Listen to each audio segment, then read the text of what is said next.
the stinger, and so I think we're on now. I think that's us. We should be live. Possibly. We are short in numbers tonight, but we are stout and hot. Welcome to Unrestful Hearts in the Garden of Glory, which will not be played tonight. We have a special one-shot. I'm joined by my friends Colin and Marcy, not Pro Restarter and not Little Cup of Joe. This is the other sad bird. So before we get into tonight's game, there is a couple of formalities I want to discuss. Tonight is a charity game. Please use that GoFundMe link that's going around to donate to Will. We appreciate the £100 donation, which is going to have serious consequences on tonight's game right from the get-go. We are going to kick them right in the behind. And for those of you watching live on Twitch, and if you're watching on YouTube, you can tune in to watch this show every Saturday night at 8 p.m. Eastern Standard Time. And we're playing a game called The Range. The Range was designed by Colin Valknet. I'm going to read a brief sort of introduction to it. You've got a score to settle. Maybe there's a claim jumper who didn't finish the job, a corrupt sheriff whose hands are stained with the blood of a beloved. Maybe that dusty cowpoke at the other end of the saloon has done you wrong. Maybe you're out of your county and out of your jurisdiction, out of your mind. I paraphrased there at the end. So we're playing a Wild West role-playing game, and we are going to rock and roll throughout the night. But before we get into tonight's game, let's go around and make sure everyone knows who we are and who we be playing. My name is Grant Ellis. I'm going to be the facilitator. But when I have to take part in the game as perhaps a protagonist or two, I think my name is going to be Thunder Johnson, unless there's any objections. Are you sure we're not playing Worldwide Wrestling? We just narrate the match between you and my. I think we're gonna do a mashup of the both. We're gonna do Wild West Wrestling. Now, also joining us tonight is Colin Valknet. Hi, Colin. How are you? I'm just fine. I'm Colin Valknet, one half of the Phantom Roll Booth. And tonight, I'm playing the man with the old iron. Any old iron? Any old iron? I got you. It's the old iron. He's the Old West dry cleaner. Yeah. Yes. Exactly that. Thank you, Marcy. You're welcome. Also joining us tonight, returning cast member on this show, Marcy Vallon. Or Velen. Hi, everybody. Yep. Hi, everybody. My name is Marcy Velen.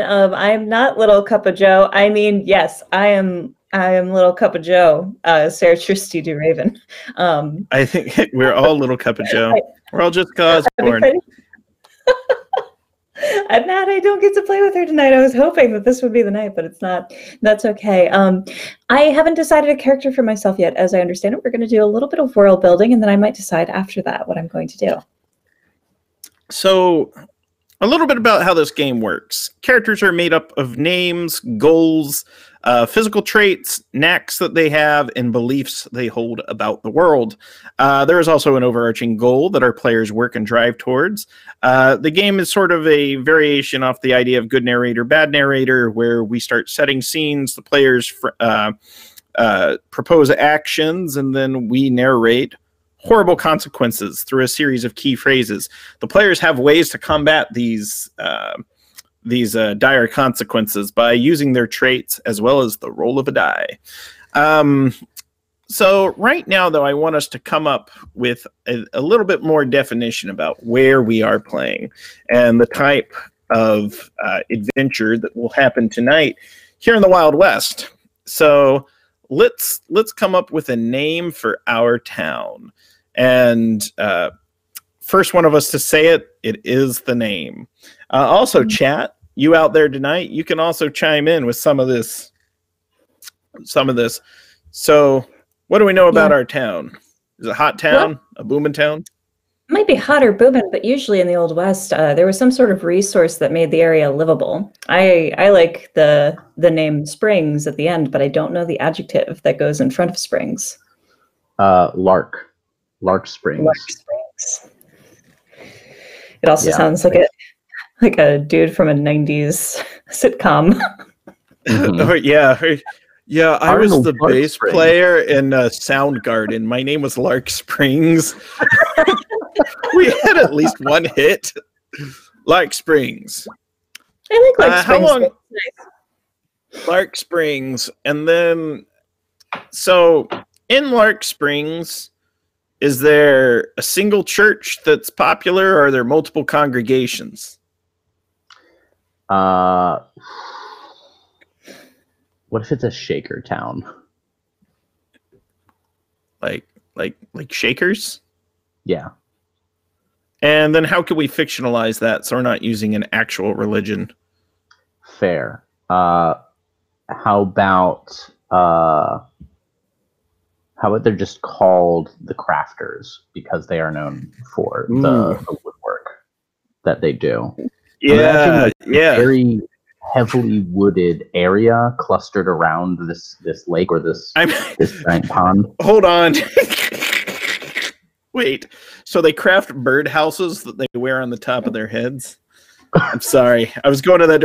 And, it's, in some religions, they have phrases like they have their own cross to bear or things like that. This is kind of their sign. I don't want them lugging crosses around or wearing them, but they do. They have these wooden hats that they've crafted. Is that too weird? I don't know if there little were weird. So I kind of want this to be a kind of established town. And so the West is really dry. We've already established that there are springs. Maybe they're also like professional arborists as well who have cultivated their own stock of wood as well. So they've been farming the land, but for trees. Yeah, and I think yeah, they're arborists, and I think maybe it's just they have a wreath pattern that they wear. They're not wearing birdhouse heads. It's I don't know. I was just like, they're craftsmen. What do I know how to craft? A birdhouse. So yeah, they have like wreaths. Does that work? Yeah. Yeah. I like the idea. If this isn't like a new town, then the old town, as it were, would be this religious crafting arborist community. And so there's like the people who've always lived there, but there's always that constant influx of new people from like maybe a new railway. And that's what's driven the growth of this town, for better or worse. We're driving a burning train right into Wicker Man, and I love it. So, yes. Oh my goodness, the Wicker Man. So here's something, and this is the way I see it: is they marched out west to beautify the West through the planting of trees along and around any source of water they could find. I think there are actually 3 crafter towns where the Wreath people live. Yeah. Is this one the big one, or the little one, or the one that's kind of between the two? Because there's little town, big town, average size. It's the oldest of the Wreath communities, but it's the biggest of the 3 towns. So it doesn't have the largest of the 3 communities of Wreath people. It doesn't have the largest population of Wreath people, but it has the oldest population of Wreath people. And as towns separately, it's the biggest. Okay. I think it's also the origin of the Johnny Appleseed folklore. People are like, "Oh, you're the tree people. You like apples." They're like, we also plant apple trees. Yes. Those aren't eating apples, silly. Those are worship apples. I thought they were road apples. So they're Chumbawamba reminding people that they did write other songs.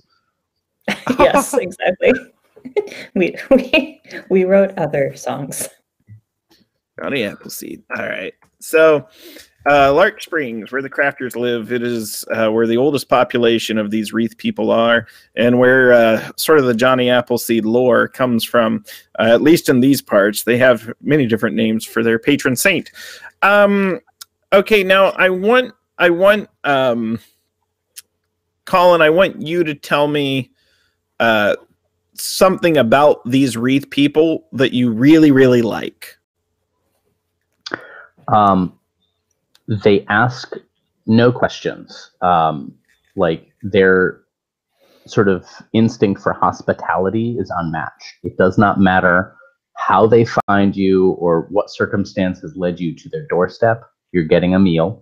You're getting a bed if you need it. They'll patch you up. They ask no questions. None of that is important to them. So like they're the ideal of hospitality.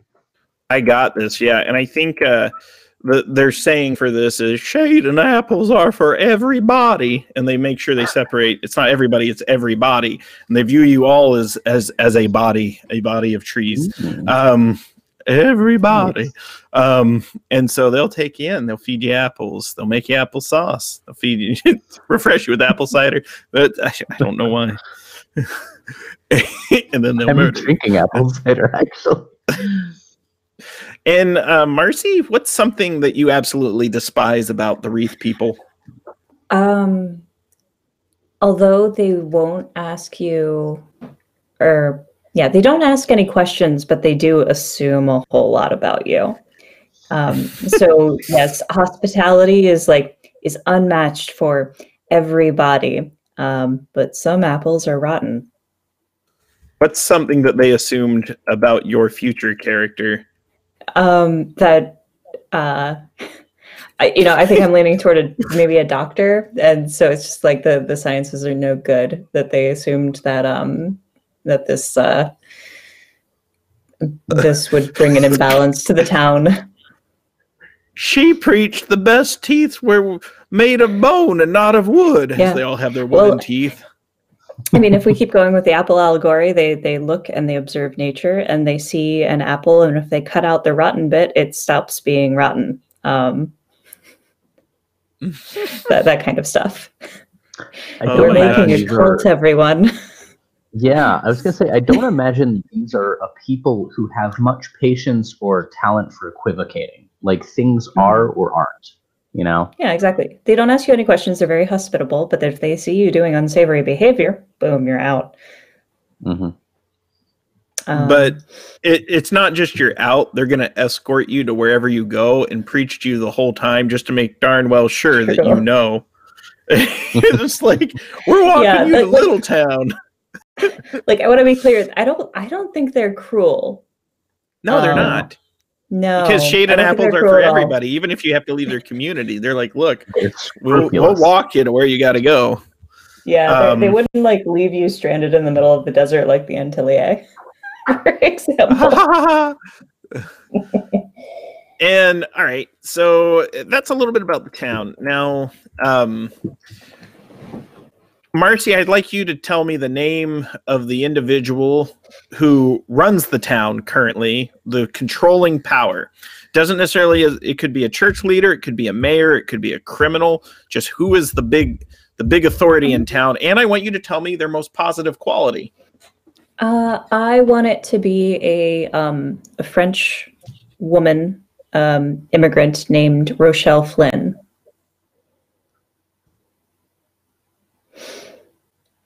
And she's older. Quality. She's older. People consider her to be extremely wise. I think wisdom. She's lived this long in the West, traveling so far. Obviously she's doing something right. So I think her most positive quality is that she's wise, but for actionable, the townsfolk will more or less believe her if she says something. And does she have a legal position of authority, or is it just sort of she's the one that everyone kind of looks to? I think that she might be. I'm trying to recall if there's a sort of judge position. I know the Old West had a circuit of lawyers that traveled around, but I think in lieu of the circuit, she would be the judge. Yeah, there can be judges that come. So if somebody brings her unsavory behavior, or there are some unsavory characters that come into town, she would be the person who goes, okay, well, we're not going to kick you out right away. You do this, you'll be fine. You seem to do fine. You won't be kicked out. that kind of stuff. She ascribes tasks and then judges. Colin, what's the secret about her that everybody knows that is no secret? And it's negative. Ooh. So when she first arrived in town, when she was very young, like 18, newlywed at 18, she had a husband, and he was a brute. He was an absolute brute. They called him a devil made flesh. He was the worst. And he disappeared. And around town, it's just accepted that she cut the rotten core out of that apple.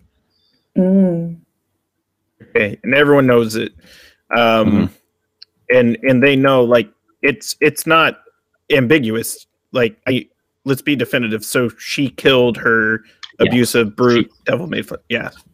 Yep. She and I think to build off what Marcy has said about her being trusted, and like the pseudo-legal thing, maybe she defended herself in court, like represented herself, and was acquitted, right?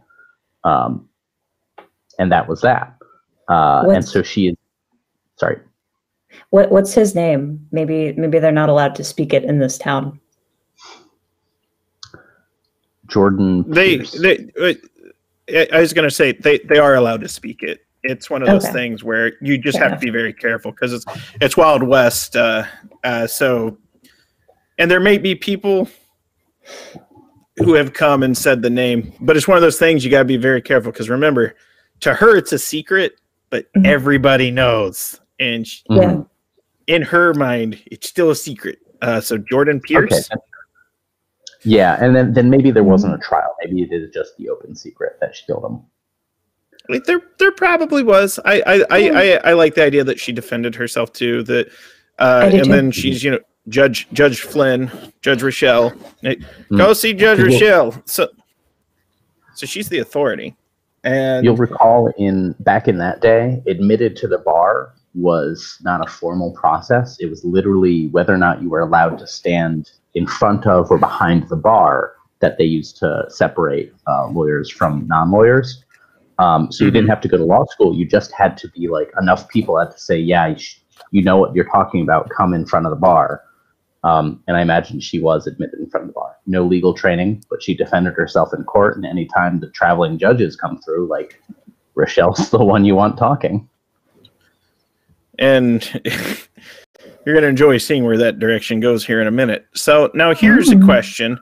Who are, and without much detail, the three people that you both trust in town? I'm going to name one, Marcy's going to name one, and Colin's going to name one. These are the three people. Old Yoke's one of them. Old Yoke? I have a big Oxy guy. He's Old Yoke. And he's a miner. He's also a wreath person, newer convert, family man, 5 sons, but he's also a widower. His wife hasn't made it. He's got five strong, strapping sons. And Old Yoke, you can trust Old Yoke. I'll raise them boys. Gunny. He only goes by Gunny. He is the local mountain man. Giant. He's like a small person, but his beard makes up for any physical size that he lacks. Just this giant unkempt beard, and he could track a snake across smooth marble. He's a little quirky, and they say that he stares into the sun too much. But you can trust Gunny if you need help hunting. All right, and Marcy, the last person that we trust. I think we trust May Bradley, who runs the local saloon. Right. We needed the saloon. You need a saloon. She runs it. She does have saloon girls, but as far as anybody knows, they're on the level. She takes care of them. Got it. And now let's make our characters. So let's start with our names, and we'll just go with our names. So I'm going to be And I'm sort of the guide on the side character. I'm not a real person, but since we're so few in number, might as well throw it out there. So I'm going to be Jake Knife, and that's it. Colin, what's your name? You're the man with the old iron? The man with the old iron. No one really knows his name. He doesn't give it out. And when he's been asked, well, what do we call you? He just says, you call me Mr. like you call anybody. But if we need his like out of character name, do you need that? Or is man with the old iron good? You can. We'll see if it comes up. You might give us your name, okay. You might not. And Marcy? Okay.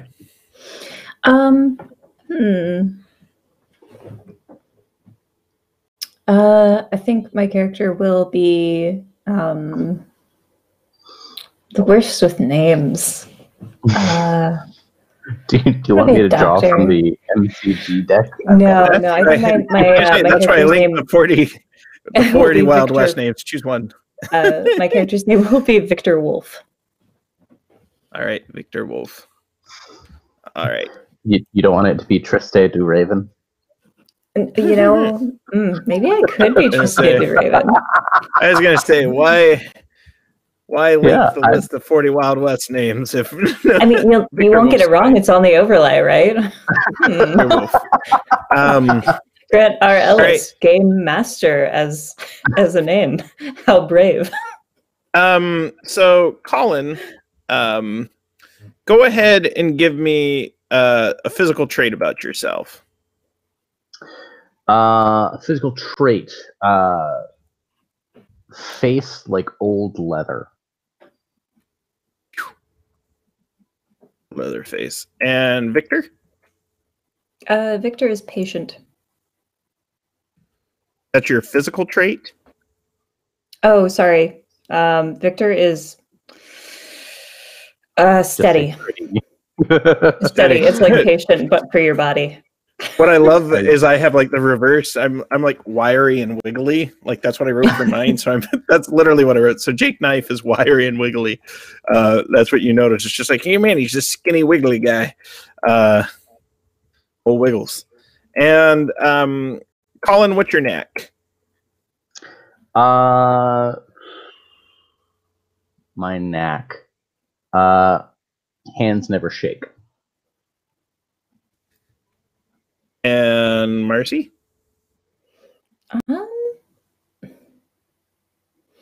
I think I'm gonna say like lucky. Uncannily lucky. Or uncanny luck. Mine's going to be gotcha last. If someone gets me, I actually got them last. So gotcha last. And then Colin, your belief? My belief.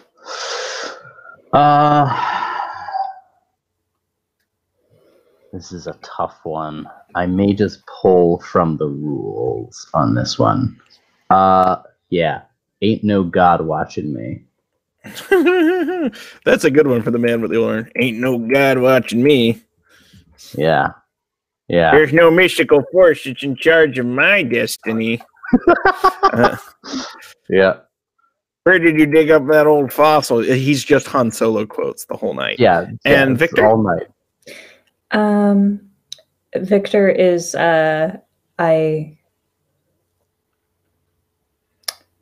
everyone deserves saving. I think that's going to be the belief.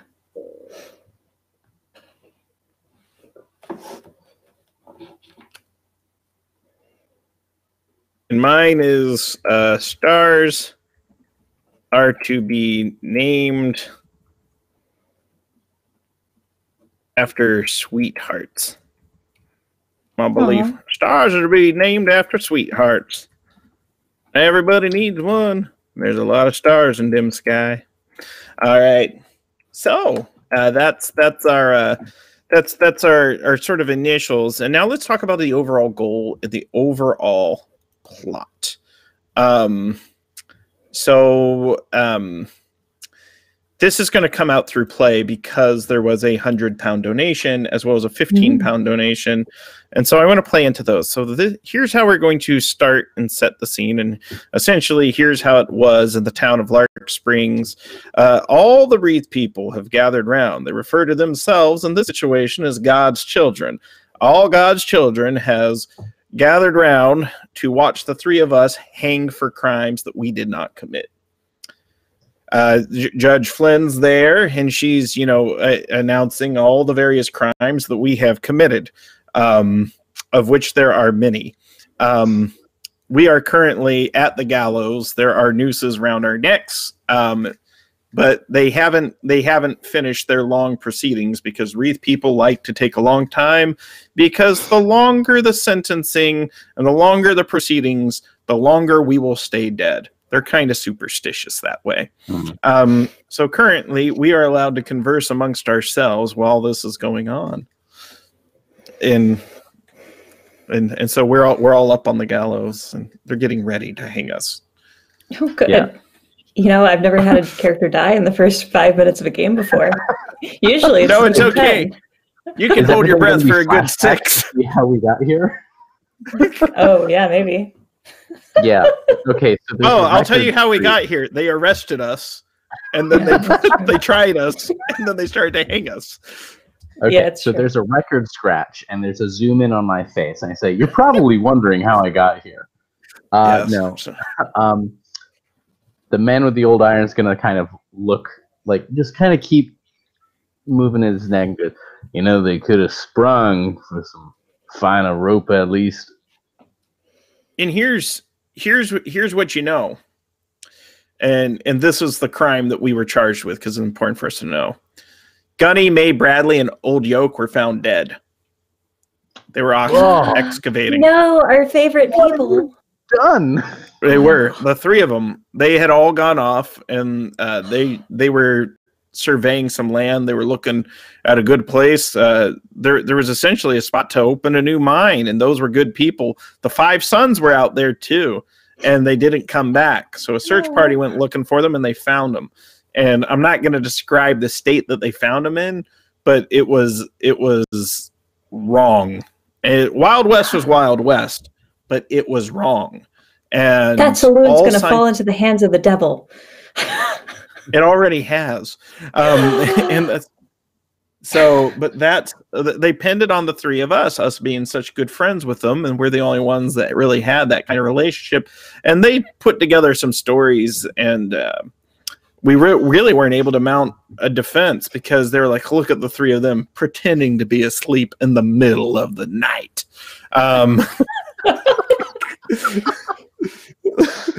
So currently we're up on the gallows. We got to come up with a plan.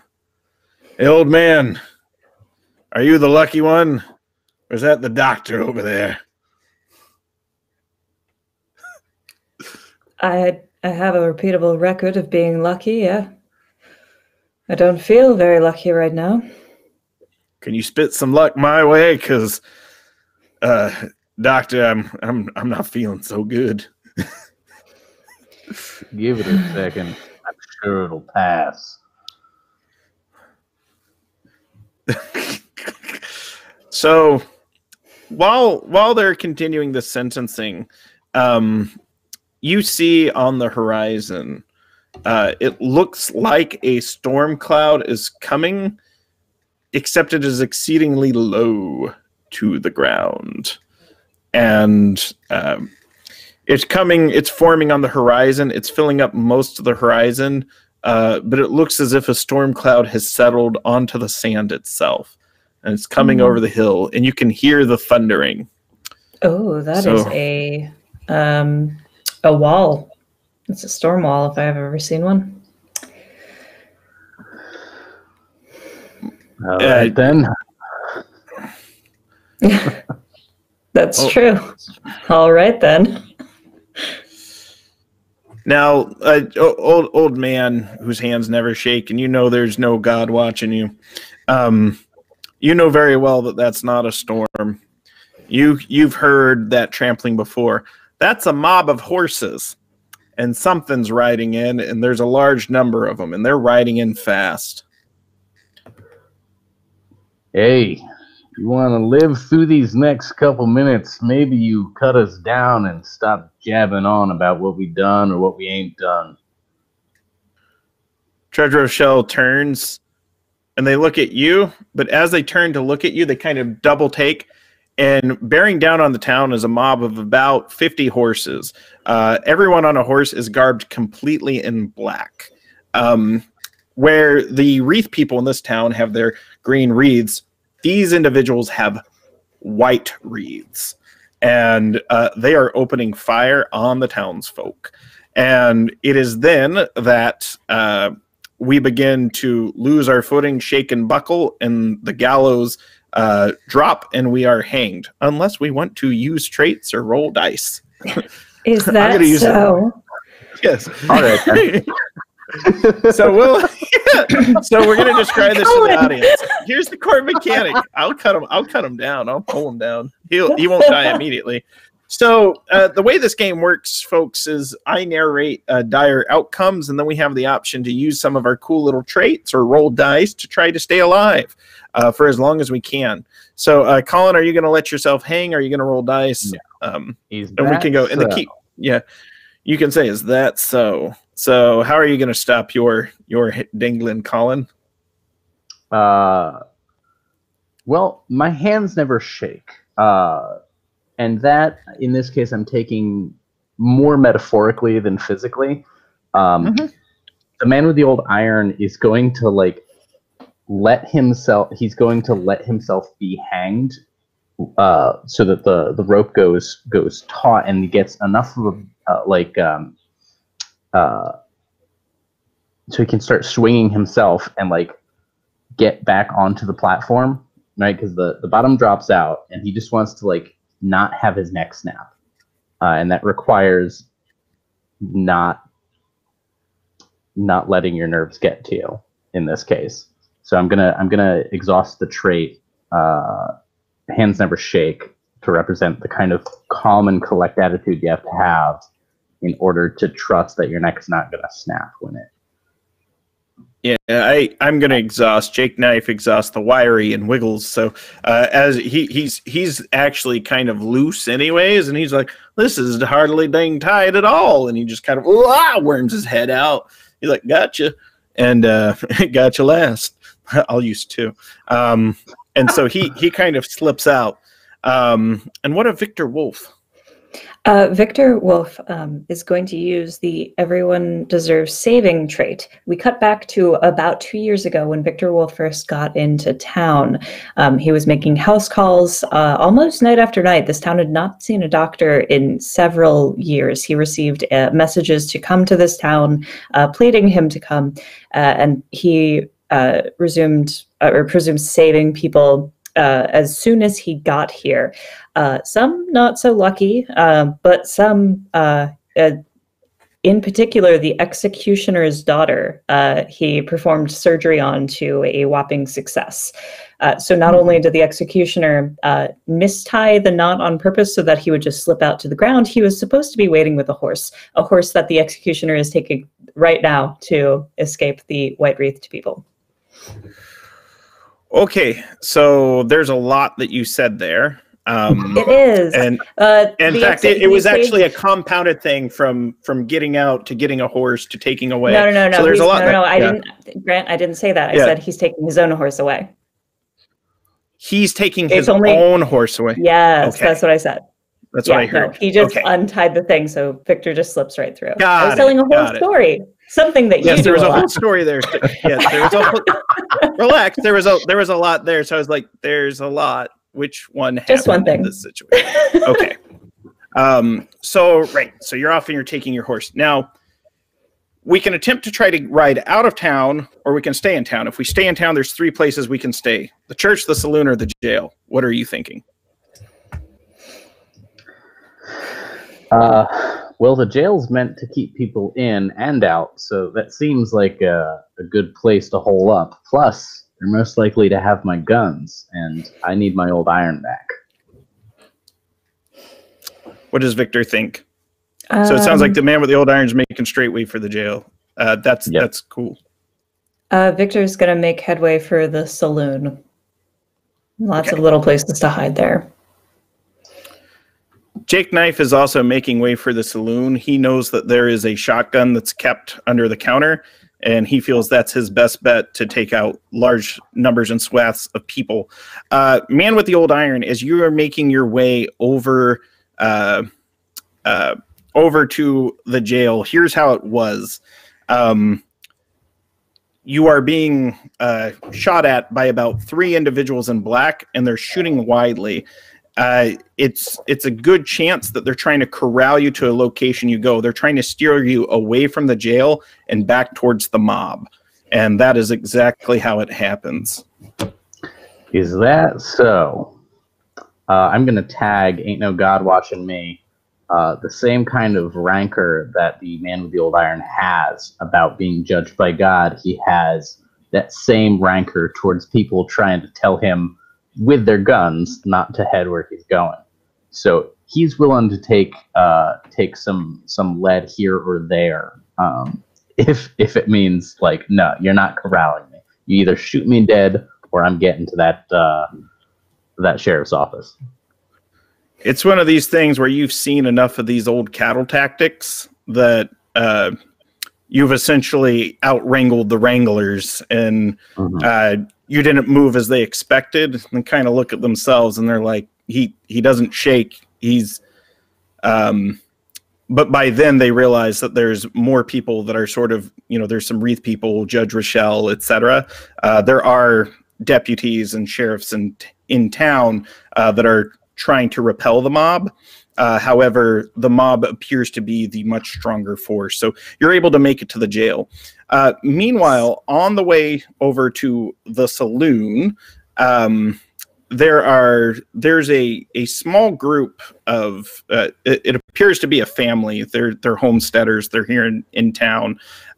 They're related to the family. They're like cousins or aunts and uncles of the family that you had treated, the family that had helped Victor Wolf escape. They are currently getting bound by the mob, and it looks like the mob's trying to take them captive, to which they do. And here's how it was. They start to tie up the family, and they plug the father and drop him to his knees.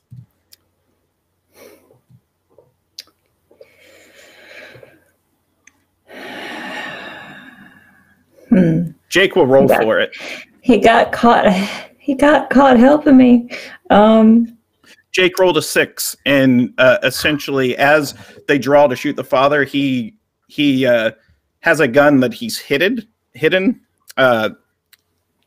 Sort of it's a heavy gun that he's kind of has just, it's just kind of loose and dangling in his wide pants.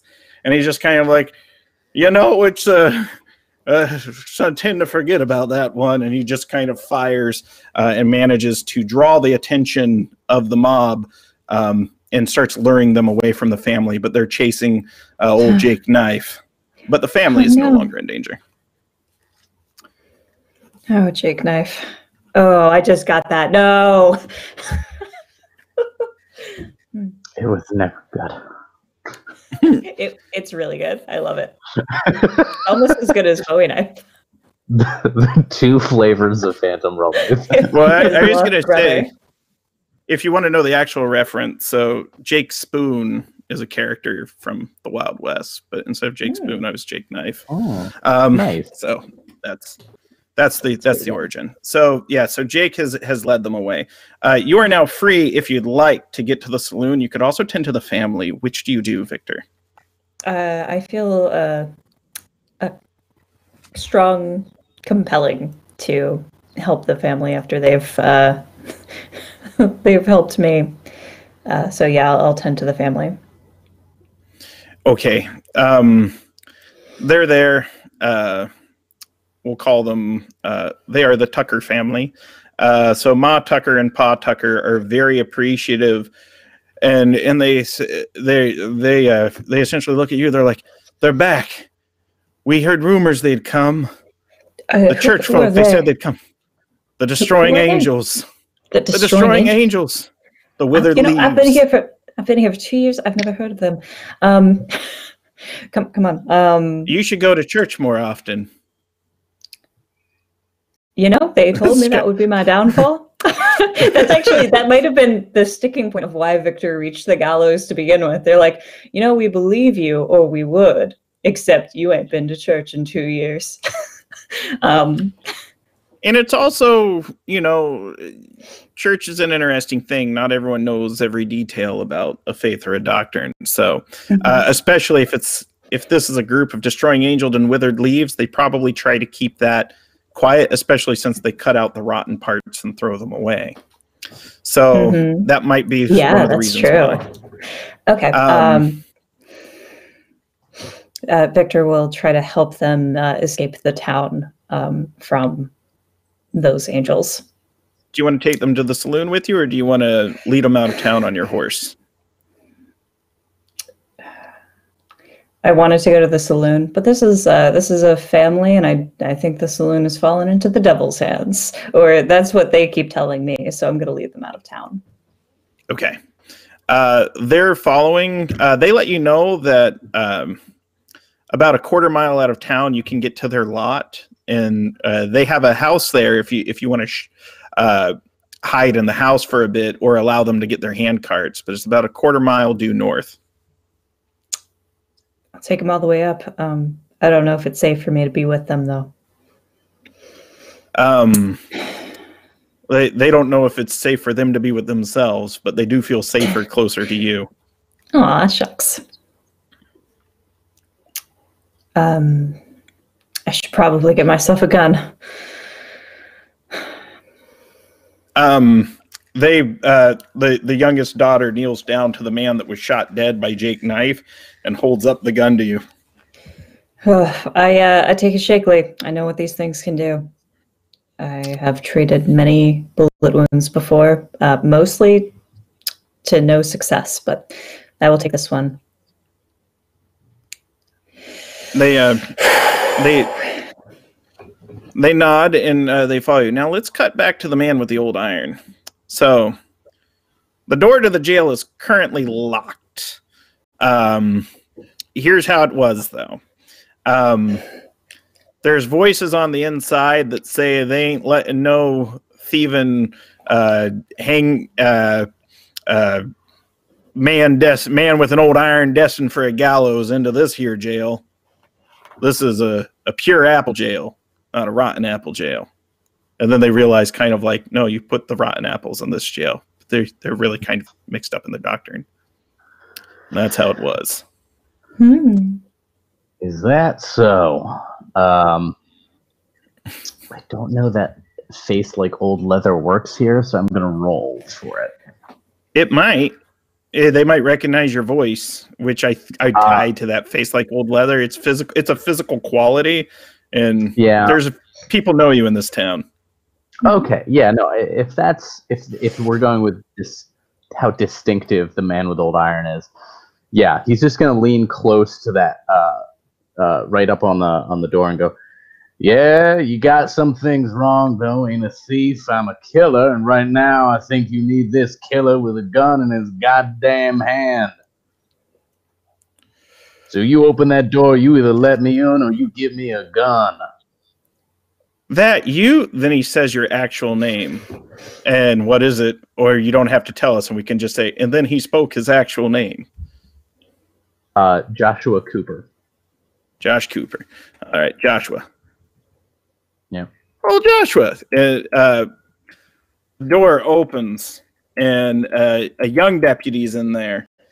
His name is Deacon Dawes. And so Deacon Dawes is in there.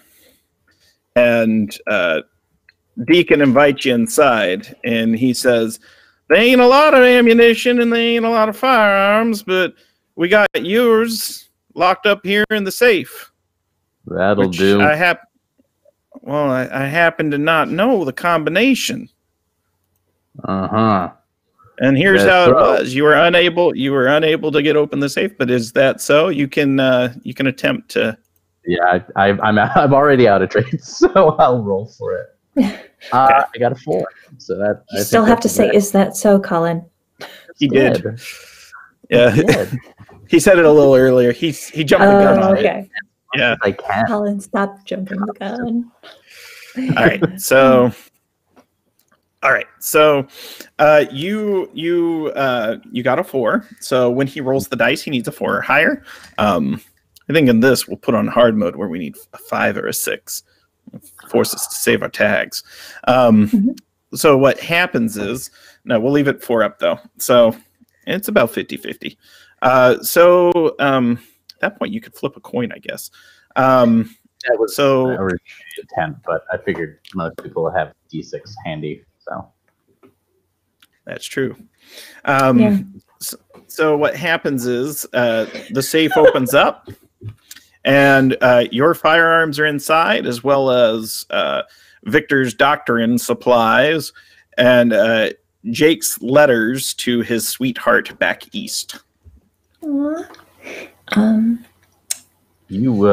take the rest of that, he's saying as he's loading up his pistols, and you follow me close, or don't get shot down like a dog. Don't much mind me.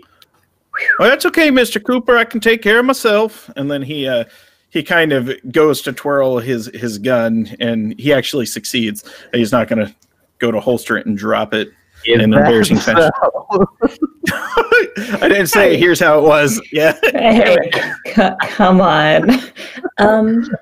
Question: how does the ball pass so that we can play with Jake?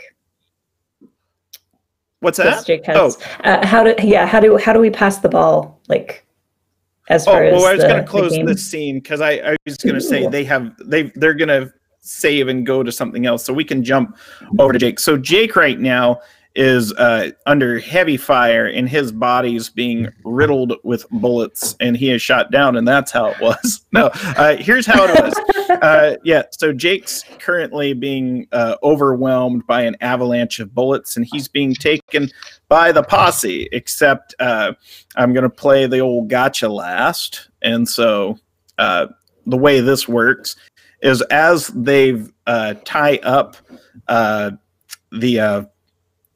the wiry, gobble-toothed, large Adam's apple, awkward child that is Jake Knife, they realize as they've tied him up, he was a magician back east, and he's just kind of like been reworking the knots, and he's just kind of like, you messed up. And so they go to tie him again, and the angels are getting frustrated, and it's almost like a Bugs Bunny cartoon. He goes, no, let me show you how to do it. Like, that's a knot. And they go, oh, yeah, we got, hey! And he tied them up. And then he's ducked, and he's currently like hiding in a rain barrel.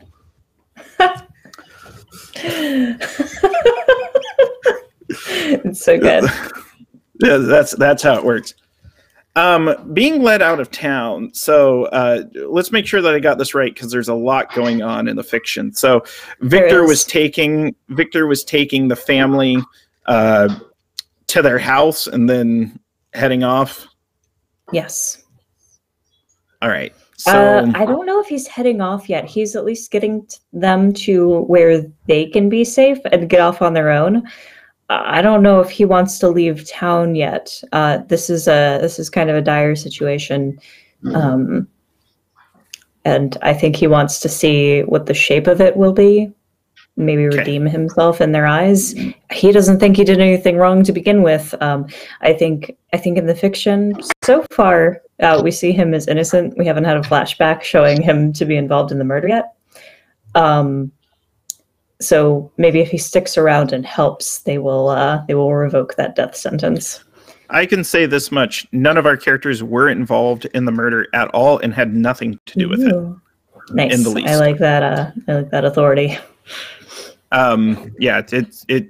We are the heroes of this story, though we started at the gallows, and so it was, to take a phrase from Polaris, there wasn't much of interest on the way to the Tucker estate. The Tucker estate, and there's not any signs that they're under attack, and there's no signs that it's an ideal target for the mob painted black, the mob garbed in black, these destroying angels, these withered wreaths. And what happens then is, I'm going to give you a choice. You can hide out and watch, or you can get into the storm cellar. If you hide out and watch, you can kind of see the activities that are going on in town, and you can see anything that comes your way. If you go into the storm cellar, you'll be safe for the remainder of the day. We'll come back to you after any other scenes that take place during this day occur. Yeah, for Victor is lucky, or at least he's counting on his luck. So he's going to head back into town and try to find a place to survey and see what happens. All right. So, and to make sure I understand, you said find a way back into town, or do you want to spy on it from here? I mean, he could spy on it from here if they had a pair of binoculars. They're only a quarter mile. That's not very far. No, it's not. It was kind of like watching from down at the end of a road. You could either look from a high window, you could look from the trees, and I'll actually let you describe how close you want to get to town and what you are hiding behind, and it exists in the world. You don't have to spend any tags or points. Thank you. You know what? We established that there is a forested area, so I think that might be a great place to hang out and hide in this familiar territory.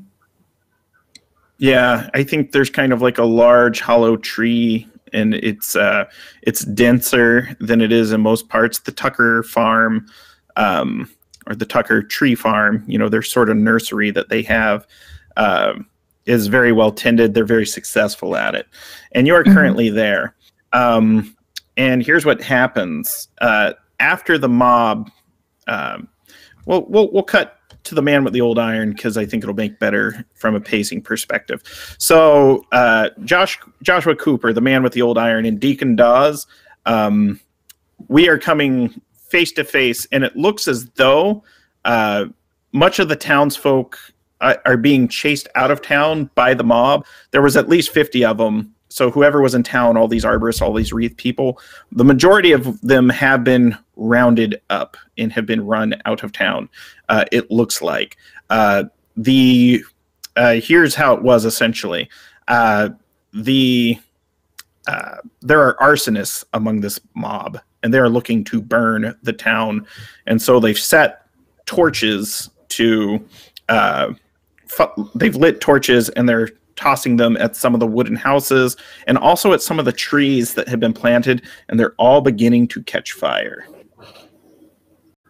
All right, then. All right, so reset one of your tags. Appropriate, I think. Ain't no God watching me is what I will reset. Okay. And so the town begins to burn. Not all of it, but a lot of it. And fires are very, very dangerous in these towns. The stars are the fire is beginning to spread, and most of the trees have been wiped out except for a single tree.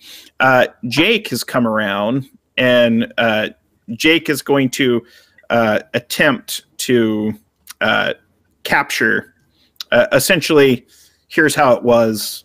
One of the riders in black were sort of lagging, and they're the last to leave. They're the last varmint out. And Jake is essentially going to attempt to roll and take him out. He does not, though. He only rolled a 3. So he misses, and that rider makes it out. So the town is devastated, and here's what we know. As they're riding out, though, here's how it was. They come upon Victor Wolf and spot Victor in his tree and take him captive as well. All right, then. All right, so they've taken you. Go ahead and refresh one of your tags. Going to refresh. Everyone deserves saving. Mm-hmm. Now, was that the only one you had exhausted, right? I think so, yeah. I could have used lucky then, but I feel like you could have lucky or steady. Yeah, I feel like I'll need them both. Okay. So you're taken captive by the mob, and they essentially catch you. And here's how it was. They essentially asked Victor Wolf if there was a family hiding in the house. Victor said yes, and then they went and they took the family captive too.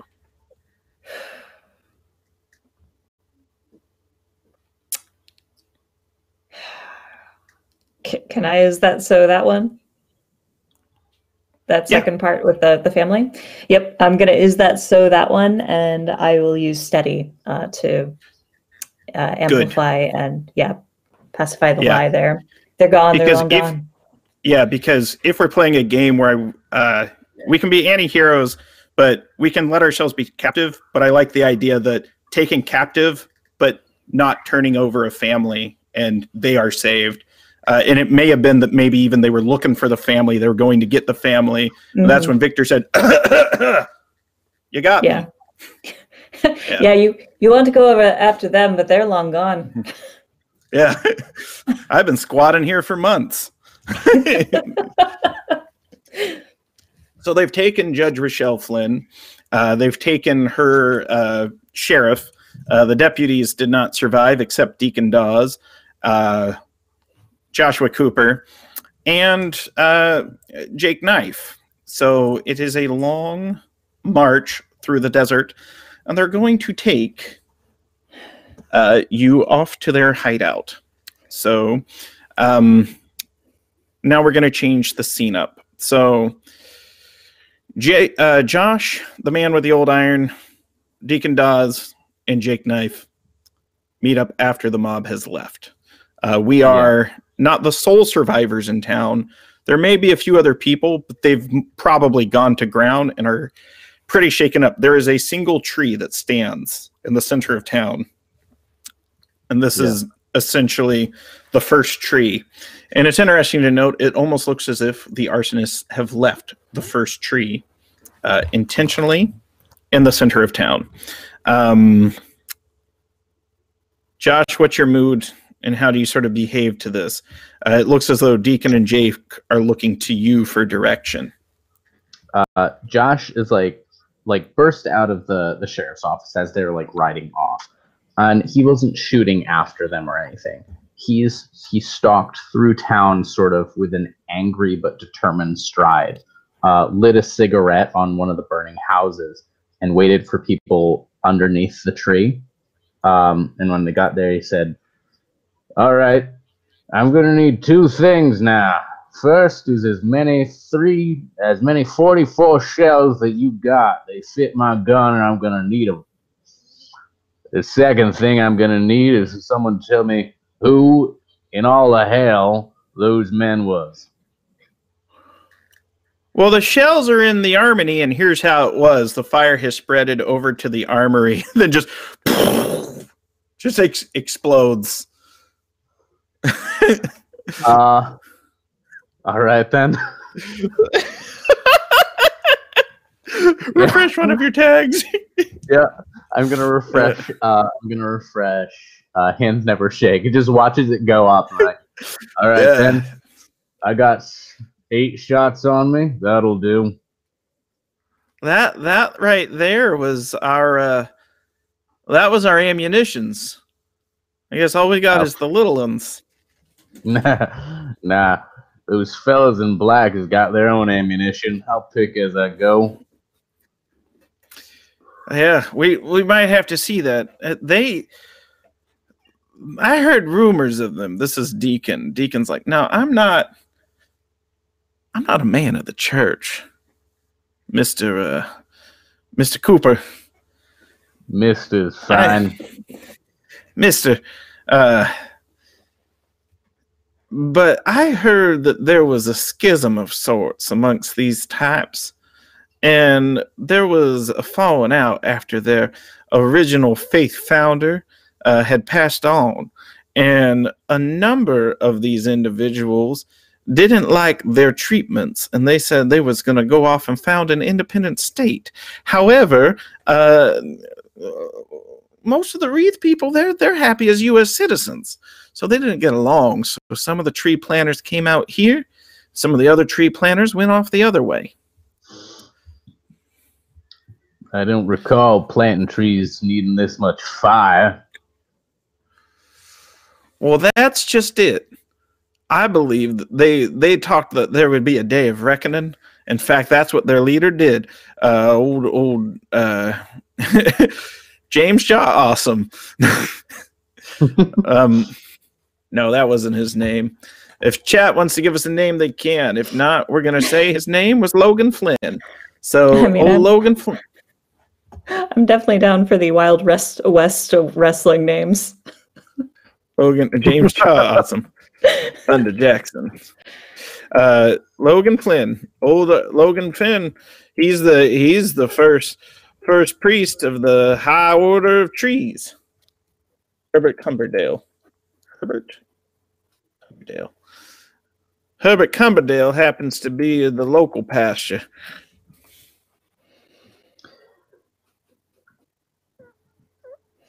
All right.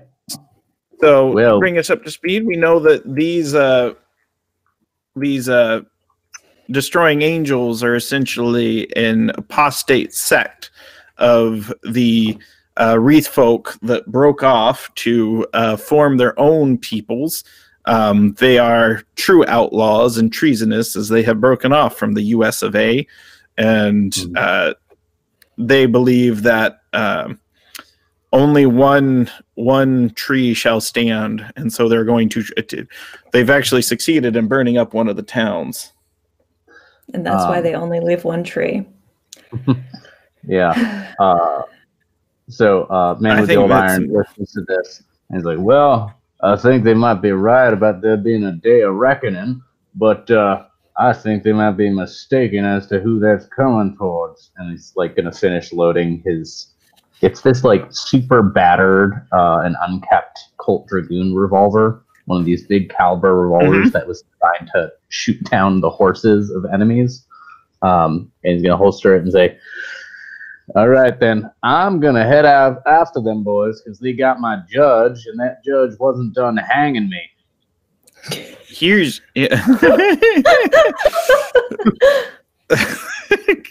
That's great. Here's how it was. The army painted black, the mob painted black, the mob dressed in black, has done an expert job hiding their tracks, and they know how to blend in and disappear in the desert, and there's no way to find them. All right, then. No. You can, because Jake's considering it. I'm gonna. You can, or even. I was gonna say Marcy could jump in as well if she wanted to, because she is with them. It could make sure that there's trail. I could leave a breadcrumb or something. Yeah. Are you gonna apple seeds? The Hobbit thing and like drop your cloak pin? Yeah. So, no. I need that. I need my belt to hold up my pants. I was thinking about the idea that and I'm going to exhaust Everyone Deserves Saving again here. I think that there were some bandits that sustained some injuries, and whenever I wrap one, I cut off a piece of the bandage and leave it behind. I like that. I like that. Neat. And which trait did you exhaust? Everyone Deserves Saving. Cool. Got it. And that is exactly how it happens. So we're able to track them even through the night. It's still fairly early in the day. It was a morning trial. And essentially, here's my question. So I'm actually going to give some narrative authority to Victor right here. Mm-hmm. Is this mob traveling very quickly? Or do they move more slowly to give them more of an ability to hide their tracks? I think they're moving slowly, and it's not only to hide their tracks, but they kind of want to sort of flaunt the fact that they've won. I think they're a little, haughty right now, and they want to make sure that we see the town disappearing in the distance over a longer period of time. Mm-hmm. And amongst those people, your eyes meet Judge Rochelle Flynn. She looks over at you. She kind of motions for you to come closer. Judge Flynn, I will treat any of your injuries. I can't do a French older woman accent. Don't worry, I will do it, Shane. The secret is you need a cigarette. Yes. I dropped my cigarette. Why don't Marcy just go play with herself for the next 15 minutes? Go. Okay. No, but essentially, here's what she conveys to you. So she realizes now that she had mistaken the evidence, and the evidence that was presented during the trial, while it pointed to the three of you, it's very quickly that it was this mob. This mob went out and they killed Old Yoke, Gunny, and May Bradley.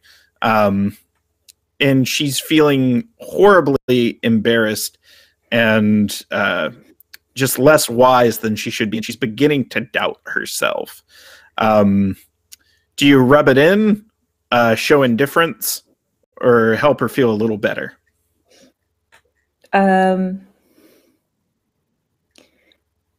Victor is prone to healing the wounds that are mortal, but not necessarily emotional. And I think he's going to rub it in by bringing up the fact that he helped deliver one of May Bradley's children. So, yeah, the judge is attempting to internalize this. And here's how it was. Essentially, the wheels in her brain are turning, and she's going to attempt to make a break for it because she realizes she was wrong. Through her lack of foresight, she essentially endangered her entire town instead of building up the defenses. But she thinks she can make a ruckus and just escape and run off. And so her eyes meet yours, and she kind of asks you quickly, and we'll get back to the thing she does in a second. She asks who you would pick to run the town should she not make it. That's the first question she asks. Well, you know, if I knew his name, I'd recommend him. Judge Old Iron. She goes, oh yes, the old catcher's mitt. You know, but I couldn't imagine I couldn't imagine a different judge. And here's how it was. She nods, and then she attempts to just make a break for it. And she's running off, and she's running off into the desert. And it is then that the leader of the mob pulls out a rifle and is letting her run. He lets her get to maximum range, and then he guns her down at maximum distance like an expert marksman. Is that so? Well, tell me.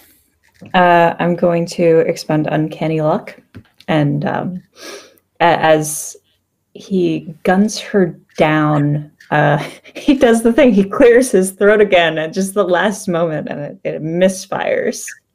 And it's funny as it fires. Like here's how it looks to you. It looks as though she got gunned down, but she just dropped to the ground and she stayed down. Yeah, because he only thinks he's lucky. He doesn't know if he's lucky for anybody else. Right, and so she has escaped, and then he looks over the rest of you. Let me double check. I hear things. Are there donations happening? What's happening? Ooh. Yeah, I don't forget see any. This is a charity stream. It's a charity game. It's a charity game. We've had 15 pounds so far.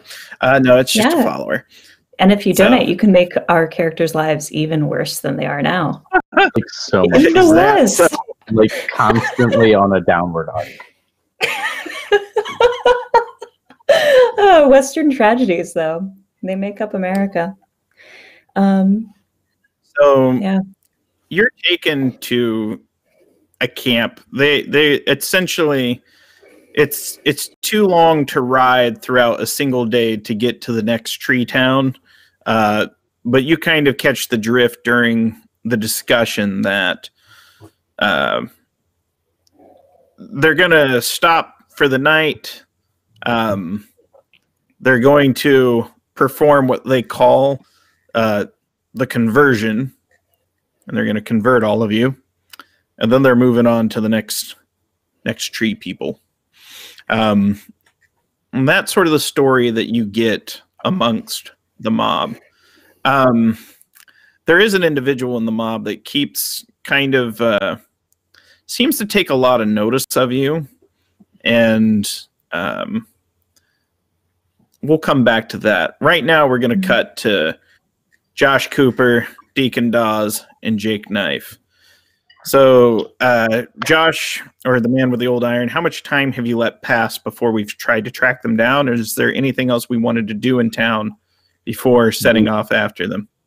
Very little time. The only thing that Josh does, he turns to Dawes and goes, yeah, how fast can you ride?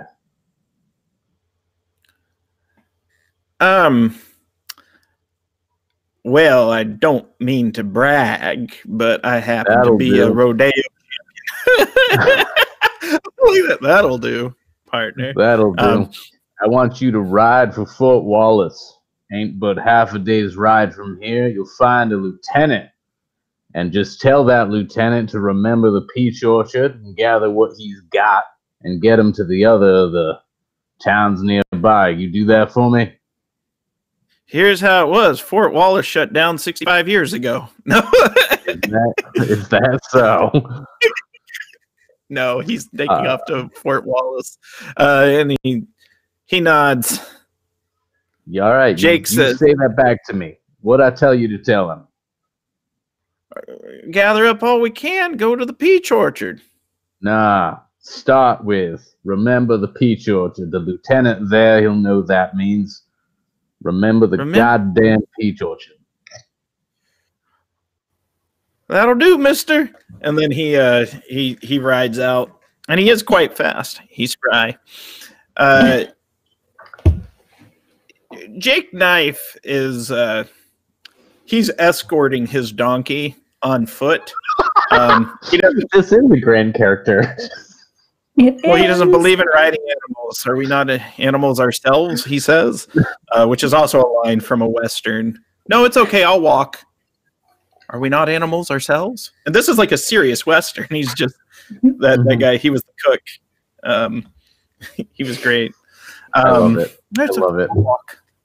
So no. And then Jake says, I was just fooling with you. And he jumps on his horse and he says, Josh, or rather, he just goes, all right, old man, we gonna attempt to run them down. What's the plan? I'm not good at plans. I'm not even good at fighting. I was never much good with plans either. The way I figure, they're gonna be coming after the other towns if this is some sort of holy war. So best. I gotta say.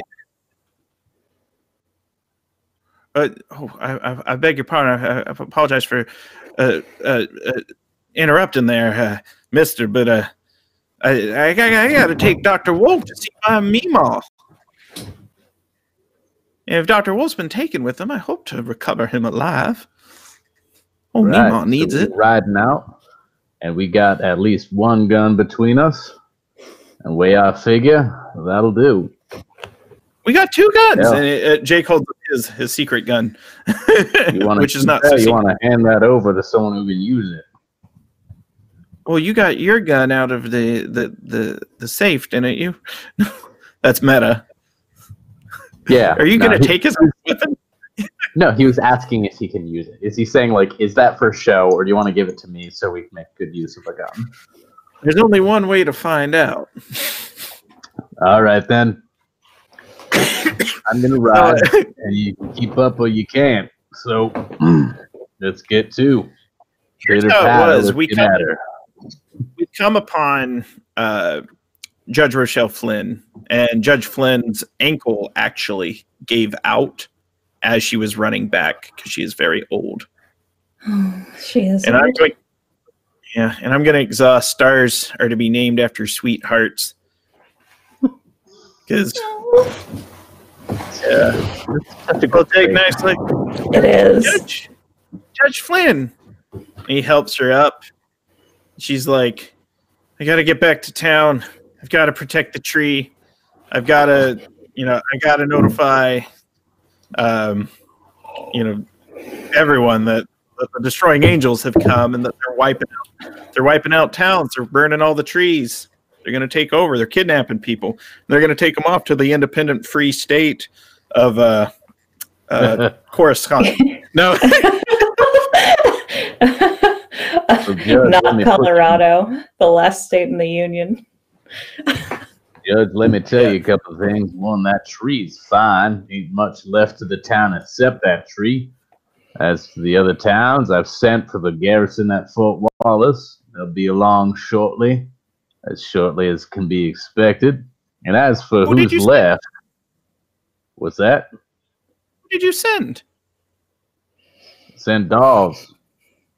Little jackrabbit wasn't going to be much use in a fire, but he can ride. Oh, no, she says. And we're going to cut that. Back to the camp. So, Deacon Dawes. Oh, no. Heaven help us. And here's how it was. Deacon rode all the way to Boston and took up a job as a line cook. No, that's what he told me to do. So this game takes place in Boston. I mean, why not, though? No, so we cut back to the camp, and the camp is dirty. It's dark. The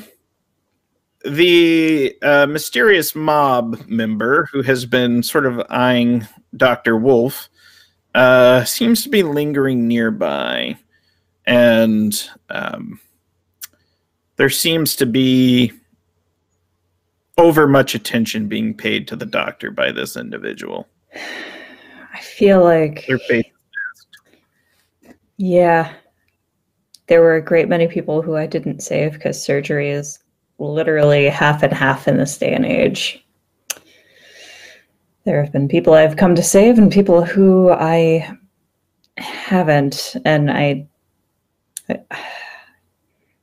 honestly, at this point, I think he's avoiding his gaze. I think Victor Wolf is avoiding any gaze so long as it's not an active patient. Somebody who is stuck in front of him and he's forced to clean their wounds or perform surgery of some kind on them. All right. And your eyes separate and kind of feel a shadow fall over you. The sun's lowering in the sky, and then you hear a familiar voice kind of speak to you. It's somewhat muffled as it's spoken from behind a kerchief, a bandana that's been wrapped around its face. Dr. Wolf. Dr. Wolf. The voice is kind and familiar. It is one of May Bradley's boys.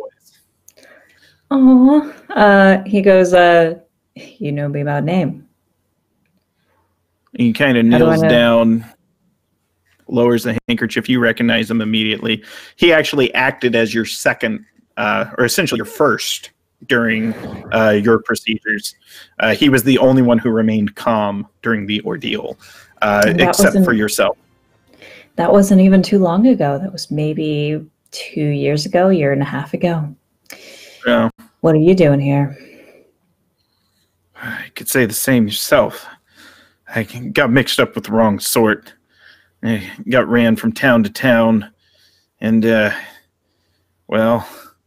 needed a place to stay before long, I had found myself indoctrinated into what appears to be a cult of rotten apples. You know, I don't really ascribe to all that, but I'm thinking they're going to make me.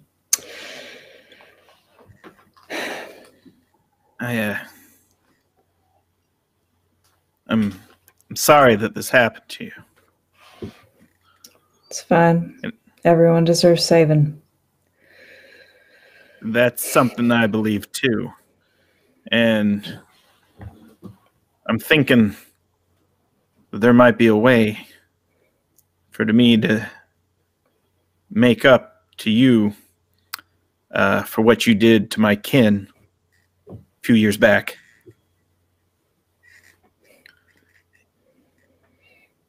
I'm thinking maybe I can be persuaded to become more of a scientific type, if you know what I mean.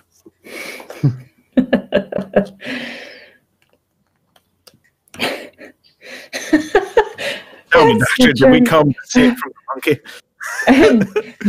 Germ theory doesn't exist, but maybe a little bit of Darwinism. Well, you know what? Yeah, it's one of those things. The skepticism might be. I might catch the skepticism. Oh my gosh, skepticism. Victor considers this a moment and says, honestly, beliefs are your own. So long as you do your best for your people, that's what really matters. I know who my people are, Doctor. I'm so confused. I didn't know we was going to be running into towns, burning down trees, except leaving the one holy one, which is kind of weird and creepy. It is a bit. I'm sorry this happened to you. There's two of us, two more rather. But things maybe during the middle of the night we can help let the people go, because there's going to be a conversion. That ain't too bad. They're going to make them say a few words, eat a few apples, and that about it. But well, they drink the old cider, makes some of the folks sick, and I'm thinking that might weaken these folk long enough for y'all to break free, if you're in. But I need to know if you're in. You're the only one I think I can trust. Victor looks around and considers all these townsfolk here and all the captured people. It's a lot of people. Yeah, it's a pretty big mob. So there's probably about, I'd say, that are captured. Let's narrow the numbers. So rather than be like 300 or 500, let's say that there's about 30 people, but they're elderly. They're people. They're not the fighters, right? If there were strong fighters, they would have defended themselves in town, or they would have gotten out.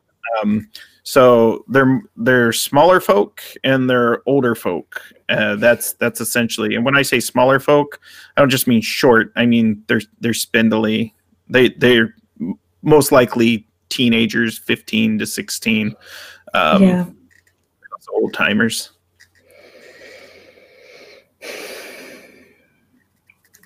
You know, I try to think of these people trying to survive and escape in the desert on their own. I just don't see it happening. Might need to push back your plan a little bit. Well, till when? I don't know. I mean, they could try, but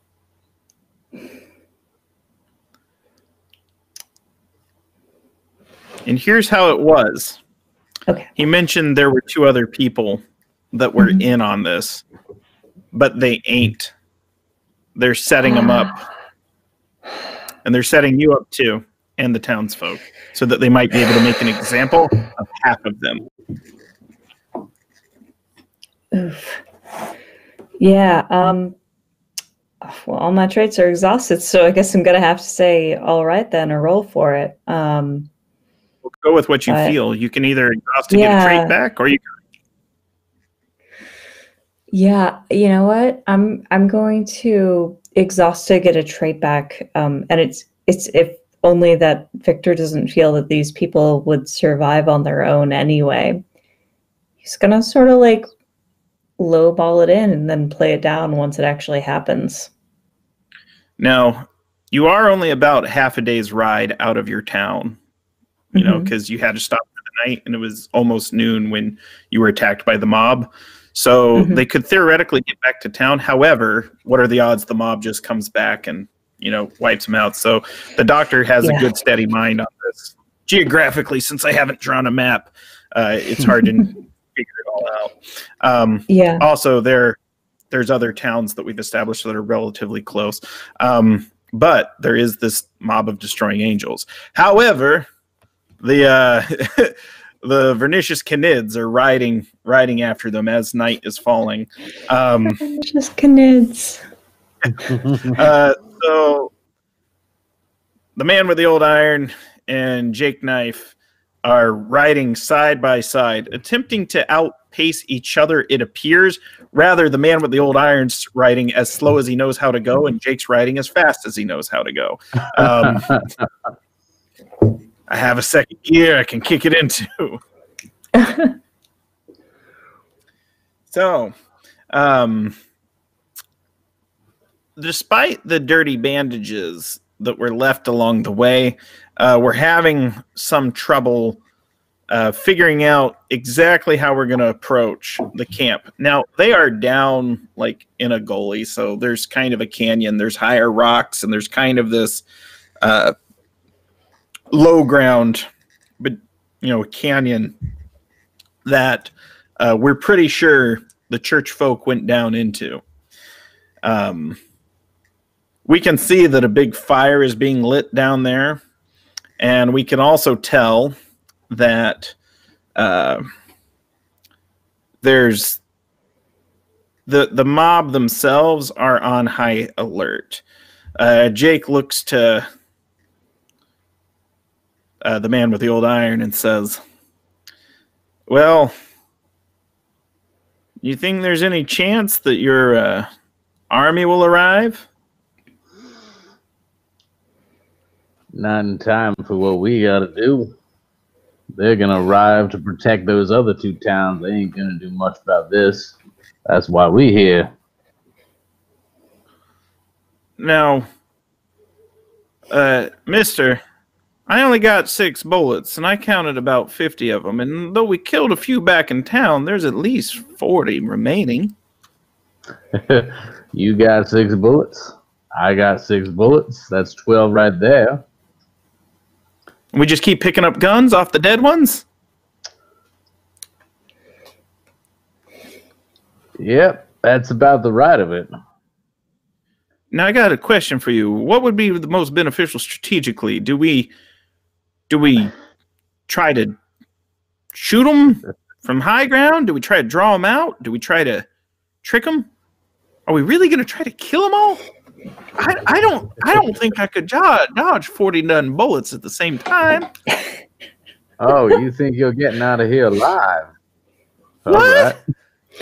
I gotta see my Mimo again. I gotta take good Dr. Wolf to her. Jack, your Meemaw's gonna see you again. You just ain't gonna see her no more. Oh. You know what Peach Orchard was? What I told dogs run off to?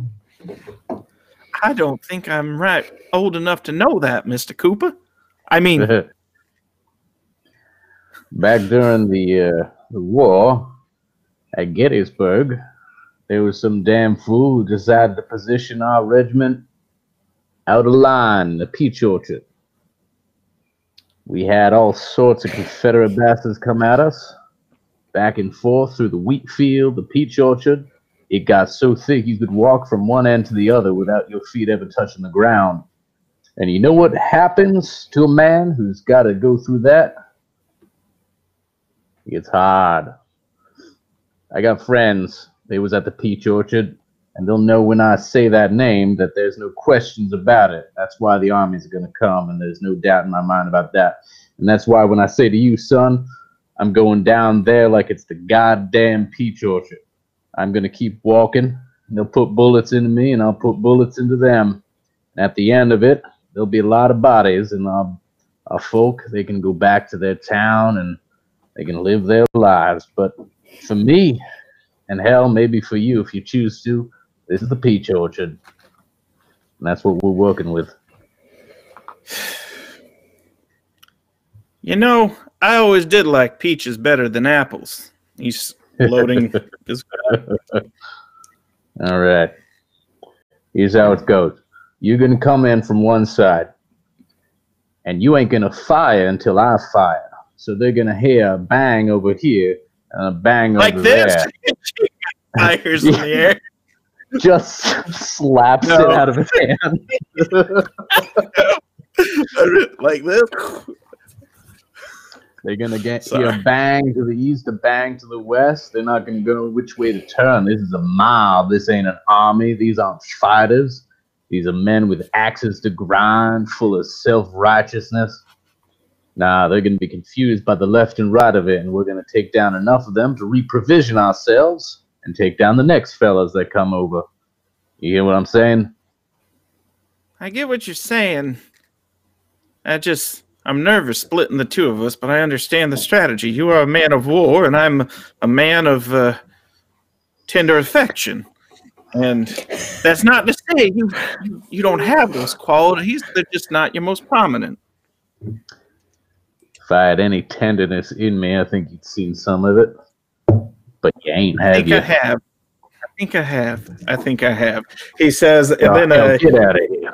Yeah, he's riding off to get him in position, kind of blushing. He's like, I kind of like old man Cooper. That's what's going to happen. He's going to go from the man with the old iron fist to old man Cooper. Mr. McFeely's, or what is Mr. Hooper's store at Sesame Street? No, all right. Back in the camp. Now, let's work on constructing this fiction together. So we know that there's a couple things that are going to happen, and this is going to be a series of events. I'm actually going to write them in our chat just so we can see. So the first thing we know what they're going to do is they're going to round up Wreath people. And triage them. We know that they're going to split them up essentially by age and essentially what they're going to refer to as function. These look like they could tend pigs. These look like they could put on black bandanas and march to battle. These look like they're laundry workers. But they're essentially going to split them up by age as well. They have their own reasons for that. Then the next thing they're going to do is they're going to perform a big ceremony, which has to be very, very, very, very big. It has to be grandiose. It has to create a religious fever amongst the people. That's what I'm going to put it under. The next thing they're going to do is get ridiculously drunk. And then we know what they're going to do is make an example of the Bradley boy. At any point during these shenanigans, the man with the old iron and Jake Knife might intervene. We don't know. We'll just decide narratively how we want to do this. Now, I want us as a group to kind of piece together how this looks in the fiction, because there's a lot of different NPCs. I think this is the point where we see their leader, the leader of the mob. All we know right now is that they are a marksman. Colin, why don't you tell me something else about them? They are marksmen, and they have a considerable number of burns up their left arm that makes it not super useful. It's very stiff. And so like when they were aiming to shoot at the judge, they weren't using the hand to grip or anything. They were resting their rifle on their arm, and they were steady, but like that arm is really looks like raw beef. Raw beef arm. And We know that their name is. What's that? Raw beef arm. I'm just repeating the phrase. That's all. Yeah, sorry. Where are you typing this so I can see? You can't see it. Okay, that's why I can't. I think it in my notes, just so I have some notes about it. I'll add all of them. I'll post them on chat. And then, Marcy, what can you tell me about their past before they became the leader of this religious cult? I think they're a bastard of the Flynn line. That he's his father's son, but maybe not his mother's. Ooh. He's not his mother's son? No, he's he's another mother's son, but not this one. Another mother's son. Got it. Ooh. And so we know they are an expert marksman. We know a little bit about their lineage. We know a little bit about them physically. And then Colin, what's his catchphrase that he says a little too often?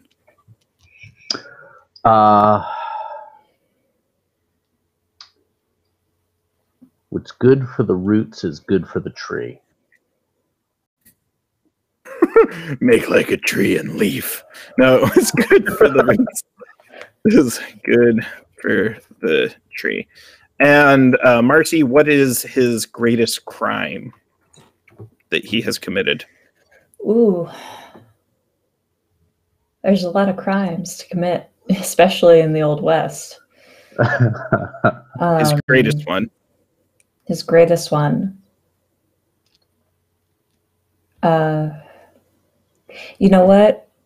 I think his crime is also matched hand in hand with being a folk hero.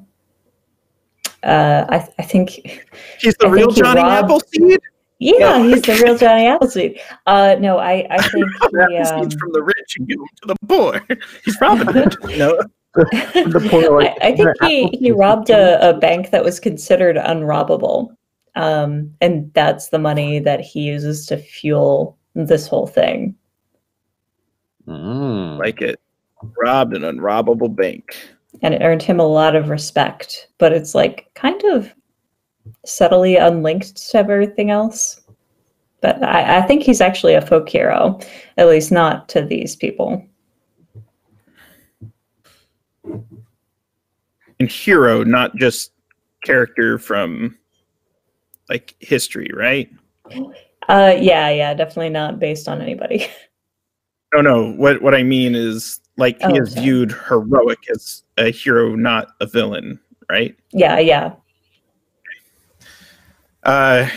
Okay, so and it may be one of those things like this guy has like the 30-page Wikipedia article, but no one knew about those brief 3 years that he ran a cult in the middle of nowhere because, well, there was no records. The trees got burned. So here's where we're at now.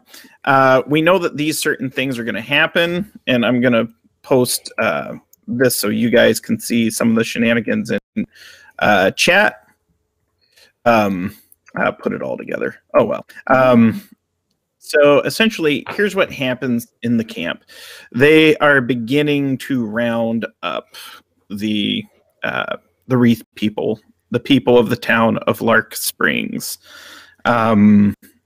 There's about 20 of them.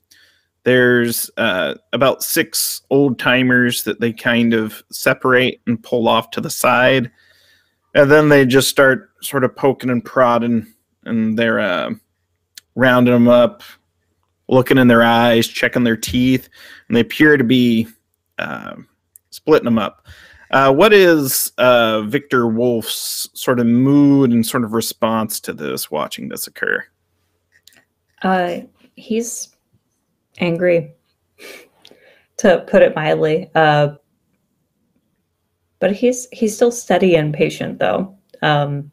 So he watches it all go down. He's looking for any opening. But I guess in the fiction and also mechanically, he's kind of burnt out. He doesn't know what's left to do. He saved one family, and he is just waiting for a chance to save another one. He's also in his mid-30s, so like he'd probably be hauled off and maybe like, well, you're a doctor, so you're going to do doctor and stuff. Also, here's a wife for you. Oh, they picked one. They're not even. No, like if they knew you were a doctor and they knew you did doctoring, it's been a few years, right? And you never knew these people. Yeah, that's true. You do know Bradley, but there's probably a couple people. So, and your tools were locked up back in the place. So you're dressed a little stranger than everyone else at town. You don't move the same, and you clearly don't have a wreath on you. They take a look at you. They're getting ready to shovel you over by the elderly, and then they just kind of look you up and down, and they're like, hold on. And they're like opening your jacket. They're pulling up the back. They're just kind of manhandling you for a second. And this isn't a here's how it was. That comes out. Here's how it was.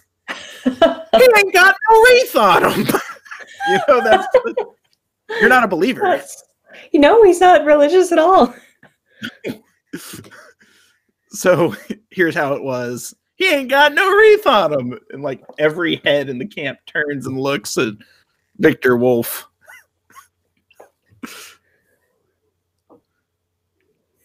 So what if I don't?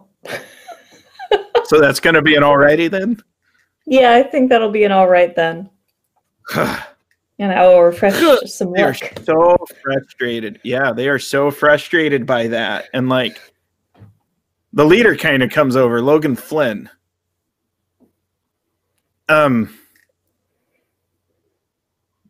What are you doing in a wreath person community without a wreath? Motions for you to answer. Well, so if I can explain, I was bid to come here quite pleadingly because of my, what's the word? Progress and or finesse with the medical arts. Medicinal. I'm a surgeon. Also, I'm a barber. I'll cut your hair. You look scraggly. He actually looks pretty well groomed, all things considered. Oh, that's fair. Yeah. It's okay. And he's still going to say that, though, just to like... Yeah. He's still going to say that just to put him on edge. Like, is my beard... Yeah, he laughs, and he's like... wrong? He's second guessing. He's like, kind of wiping his teeth. No, I look good. I have a barber in Emotions. There's a guy with a black bandana that raises a hand. Are we going to have a barber contest? That's how this ends? Jeez. Does that other barber have steady? No. In fact, he's got the wiggles. The other barber is Jake Knife in disguise. He's just like, all right. Oh, no. He's been there the whole time. They look up and down, and they kind of, they're looking you over, and he's like, huh. Now, this happens to be a private, confidential, and sacred affair. And I need to know if you're willing to be indoctrinated tonight, or are we going to have to, kind of points over to Shallow Cave, put you away for the night? I gotta ask, how long is the night? Well, this time of year, the night is about 7-8 hours, but you know very well we're not referring to a casual slumber.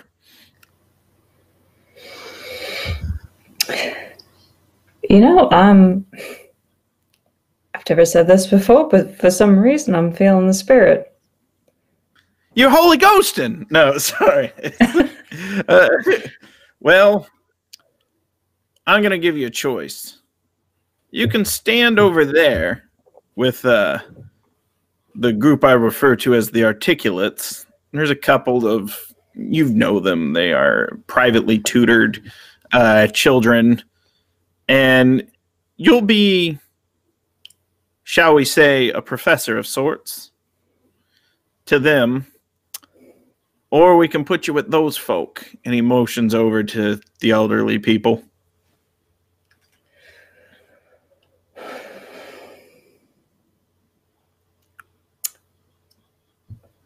I found myself in a position to teach, I think. All right. Go stand with the articulates. So that's essentially what they've done. So they've now divided and split up everybody.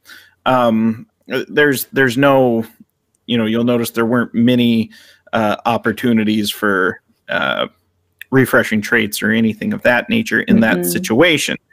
I think we had one, but we're still very early on in this big ordeal. So we've actually gone through the first of what I think we identified as 5 parts, 4 or 5 parts.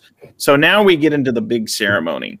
So each of us needs to name a step in the ceremony, and then there might be a potential consequence to it. So here's how it was. The first thing they do is they light a fire that is blindingly bright. It doesn't look like an orange or a red flame. It looks like it is a white flame. And they are burning substances that burn this particular extreme brightness. They refer to them as the sacred sand. That is what they are burning. And here's how it was. The light is so bright that everyone nearby, the doctor, and Jake Knife is actually close enough at this point, that they become blinded for the rest of the evening. All right, then. Well, I was going to say, the man with the old iron, I take it you're just a little further away than Jake. So Jake, yeah. And here's how this is going to work. Essentially, it's not going to be the whole evening, but it's going to be two or three beats in the story before our sight comes back completely. We might not be totally blind, and there might be ways to avert our eyes. Okay. That sounds about Jake right. rolled a 5. Yeah. I like this idea that the burning of this wood is like burning dead wood. That's the metaphor that the mob is using. Is like you have to burn what isn't useful, what isn't healthy, and that's how they're sort of categorizing anyone outside of themselves. So Jake rolled for it and didn't. He succeeded with a 5, so he did not want to go blind. Okay. No. He's essentially the random factor, spends his traits and then rolls. Nice. What about the doctors? The doctor going to be blind for a little bit, or dice it, or spend a tag? I think the doctor is going to be blind for a bit. Okay. So go ahead and refresh a tag. Sure. So now I've got steady and then canny luck refreshed. Got it. And it's one of those things, your eyes burn, and it essentially feels like, you had glanced at the sun and the sun came out of nowhere. It's not as if you stared at the sun for over an hour on your own volition. It's just the flash came too quickly, and it's because you thought you heard a voice speak your name, and you glanced over, and you're pretty sure you did hear it. It was the Bradley boy. He was trying to get your attention. So the next part of the ceremony is they begin to do a dance. And while they're doing this dance, they're starting to become very, very violent with each other. And these are like the strong ones, the fighters. They're trying to prove, and essentially the significance of this is they're trying to fight to be the strongest tree. And the way this works is they just stand there, and it's kind of like just cracking each other in the heads. So they're beating themselves up pretty badly on their own. Not only that, they're damaging their eyes because they're standing so close to this bright flame. So they're wounding themselves in the process. Colin, what's another part of the religious ceremony? And then Marcy will add one. And then based on what we described, there may be a chance for a here's how it was.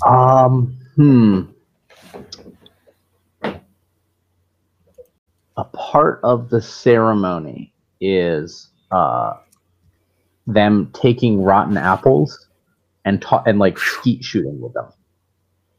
Yeah. So, and here's how. Yep. Go ahead. Finish. Yeah, the idea is, like, again, to work in this metaphor that helps unify this cult of those who are unworthy, those who are rotten, those who are not us. Like, shoot them. Like, that's okay. It's okay to do because they're rotten apples. A bullet put in a rotten core is not a wasted bullet. Yeah. That's kind of this symbolism here. Here's how it was, though. As the bullet flew, one catches Jake Knife, and Jake falls. Oh no! Oh no! Alrighty then. And No, but you get to roll because Jake Knife is the random guy, right? I did roll, and I rolled a 1. Oh no! So Jake Knife falls. However, he gets to stay. You always get the last thing you want right before you die, playing the dead man's hand. Mm-hmm. As the bullet catches him, that's when he's like, I know he told me to wait, but he fires. Now there's a lot of firing going on right now. It's loud. They're skeet shooting these rotten cores. One of the members of the Destroying Angels, the Rotten Apples, the mob dressed in black, is caught with a bullet. As he goes up to skeet shoot, comes right through his throat, and he just gives up the ghost instantly and just falls. And everyone stops and looks. It's just a dead silence. At this point, the doctor's eyesight starts to come back, and you just see a lot of guns lowered. You see Logan Flynn on the ground looking at this man. He's like, get the doctor, get the doctor. Doctor. Now you respect me as a doctor. All right. Alrighty then. Alrighty then. Is that so? He says, and he pulls out his own scalpel. Doctor, is there anything you can do? He's going fast. You can tell he's already gone. And the question is, this is out of character, will it buy me time? Or will it buy everyone time to pretend to try to work on him? You'd have to play to find out, but since this is an improvised one shot with no planning, yes, it would buy you time. Okay. Fair enough. Okay. I have luck and I have steady, but I think I want to roll the die for this one because it is an improvised game. I didn't say here's how it was. Whatever you do in this situation, you have control over. That's true. So yeah, I'll order a couple of the black clothed withered wreaths to carry him back to the tent, or one of the medical tents, and or set up a medical tent if they don't have one already, and go to work. So you're taking them. Okay, cool. You're actually splitting them up. So yeah, you've split a branch off. They're going. And here's how it was. While you were splitting them off, you can see the Bradley boy. He has started slipping arms to the elderly, and he has started like escorting them away while this is going on. Except that's when a group of 4 Dark Riders come up behind, guns drawn, and they're just kind of like, "We got you." And so that's the here's how it was. Any intervention from anyone? We're all there. Everyone's there except Jake, who's died. I'm gonna jump in. My hands never shake. How many riders did you say it was? There's 4, and if you spend a tag, you can take out all 4. Just yeah, I think I'm down 4 bullets. So like into the firelight strides the man with the old iron, and 4 barks of his dragoon pistol send 4 men tumbling to the ground. And it rings throughout the camp. And it just echoes through the canyon. These shots. People at this point think, though, this is a dark omen, and that the great tree itself is weeping right now for the death, because thunder strikes just as you fire the first shot. And the riders have fallen, and you've come up on, we'll call him, I've got a good name for him. We will call him, he will be, I don't like, Earl Bradley. Earl Bradley. I don't like Earl. We'll call him Cole Bradley. Cole Bradley. So you come up on Cole, who recognizes you, and you recognize him. And there's the elderly. So there's about 8 of you and him. He tosses you a gun and kind of nods. And you have a small army, and it is time to stand like peach trees. Meanwhile, in the tent,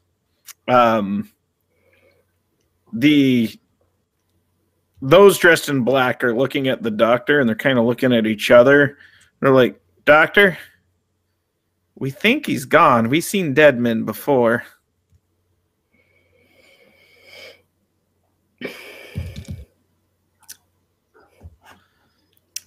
Did you go to medical school? No. Right? I'm trying to decide how long I want to keep up the ruse. Victor looks down at the corpse and then looks back up at them and says,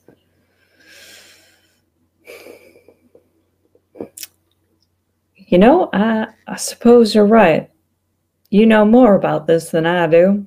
So why don't you just continue doing this medical procedure for me?" No, he's done dead. There's no procedure left. We either got to get him in the ground or let him lay throughout the night. But my goodness, I think we're under fire. And with that, there is a hail of fire outside as bullets are flying from the elderly at the mob in black. They are standing solid on the ground, unmoving, and they're just unleashing at the mob. Here's how it was, though. The mob essentially completely outmaneuvered the unskilled and untrained homesteaders that were abducted and defeated them. Though they fought valiantly, they were completely overmatched. With the story for that you are parsing. This could be at either of you. I think if any of you want to jump in, it makes sense because we're all sort of there for this situation. Yeah. Okay. Because you're with it. It's just we can kind of split the tags. Yep. Sorry. Go ahead. So I'm going to exhaust steady for this one. Because the townsfolk, although they are outnumbered and out of their element, they knew that this was coming. So they can plan ahead of time, and they do suffer some casualties. There's no mistaking that.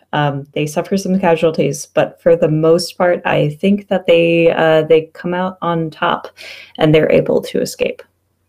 They do, and they lose 3 of the 8. That's some, but there are 5 who essentially have begun fighting off the mob, and they've kind of created a hole in a path. It is then that the man with the old iron sees the body of Jake Knife, and his eyes sort of meet Jake's dead eyes. You can kind of hear the echo of Jake's nasally voice echoing through your ears. The stormy, as the rain begins to fall, you kind of remember that thing he always said, that stars were meant for sweethearts, but there's no stars tonight. There's just rain and lightning. With that, a bolt flashes, and you see the silhouette of Logan Flynn himself, who is bearing down on you. And here's how it was. The two of you stand off, and though you're quick and you're steady and you're skilled, he's just a little faster, and he beats you to the punch. Is that so? I'm gonna exhaust Ain't No God Watching Me. I square off with Logan, and I know he's faster. I know he's good with a gun, and I've been riding all night and not in great shape. So I don't try and dodge his bullet. I just make sure that I don't get hit in the head or nothing like that. So when he draws down, the man with the old iron steps forward and slightly to the right, so the bullet takes him in his left shoulder. But the man with the old iron shot takes Logan right in the throat. Logan drops. He's not dead when he hits the ground. His eyes look up at the man with the old iron. And even though he's bleeding out the throat, his mouth is coughing up blood, his life is leaving him. He is so bent on winning this fight. He draws his gun to take a final shot at the man with the old iron, and here's how it was. His bullet pierces the old man's heart. The old man drops to his knees as well.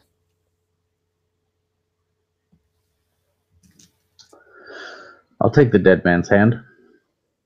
Oh, I thought you were going to roll. Nope. All right.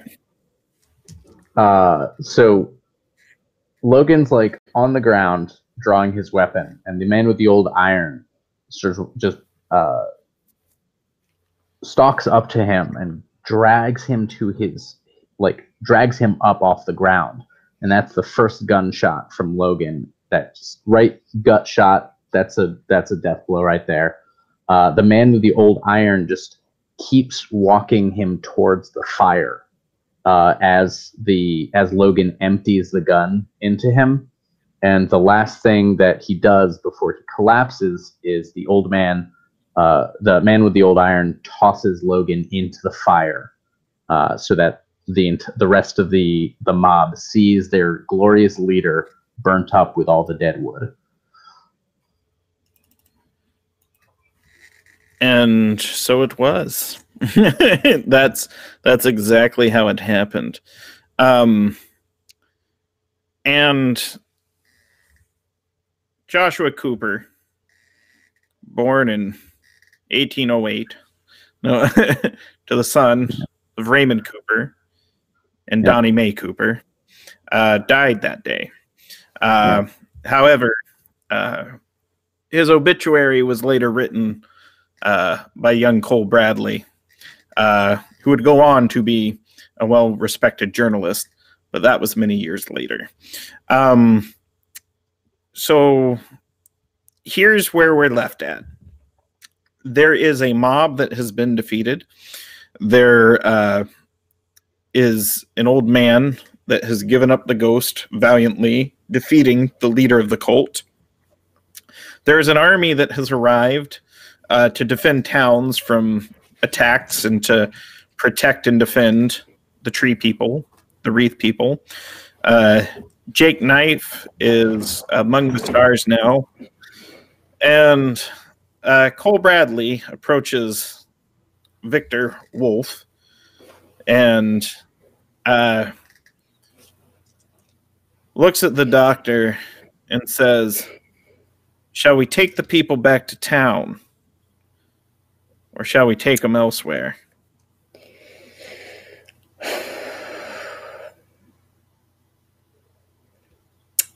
Well, the trees are burned. Everything's burned. But if y'all think you can rebuild, we'll take you back to town. What do you say? Cole feels a deep remorse as he thinks about, because he was going to say, but they could gather their things, and remembers the torches that were set. Mm-hmm. He goes, but they could reunite with their leader. But he remembers Judge Rochelle Flynn being gunned down, though she still lives. Yeah. And he says, maybe we just take them to the big town, the other town, the young town. We could try. We could try that. And so it was. So, can we do... Sorry. What would you like to do? I was going to suggest that we write our characters' obituaries, like the sort of "Where are they now" title cards at the end of Unforgiven is what I was thinking of. Yeah. Like, we can sort of narratively narrate the fate of this region and each character that we've talked about so far. 100%. Nice. So we arrive at the young town. Mayor or Judge Flynn was there to greet us. You see her alive, doctor, surprisingly, despite the fact that she was gunned down.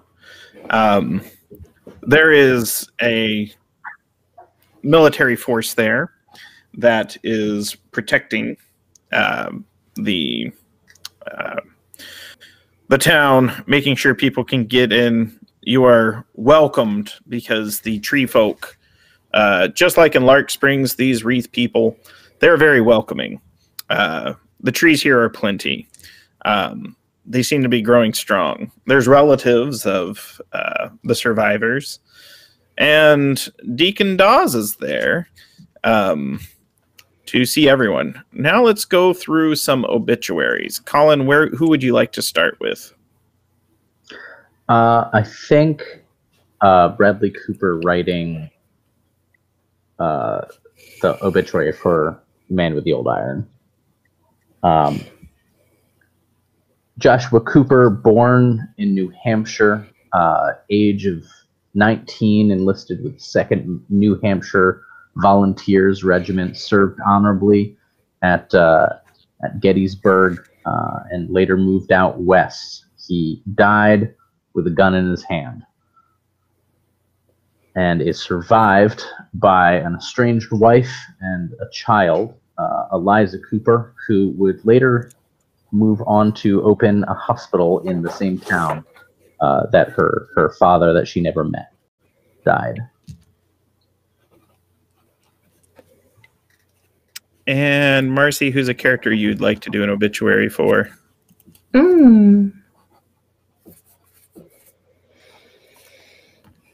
I'm partial to my own character, to be honest. But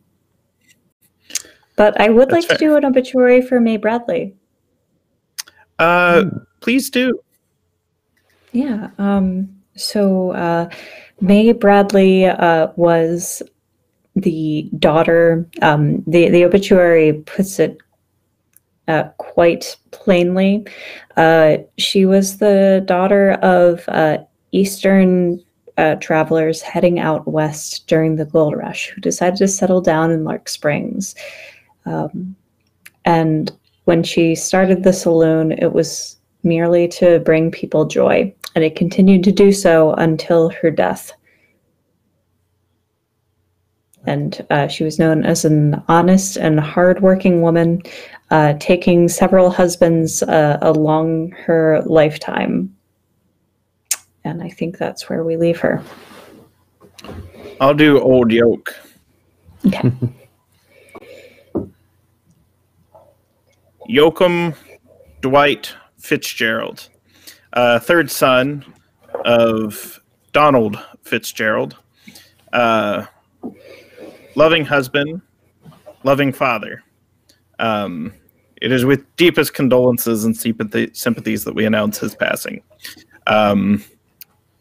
Known to many as Old Yoke, he took it upon himself to give up a profitable banking partnership in the East and forge a new path with a different breed of person and journey into the wild and untamed West to make his fortune.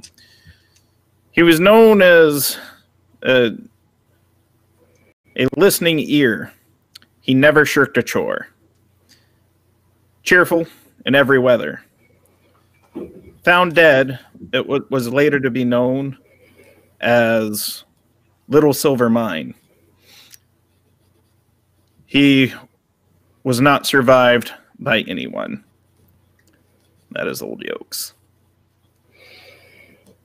Oh, Old Yokes. Old Yokes, oh no.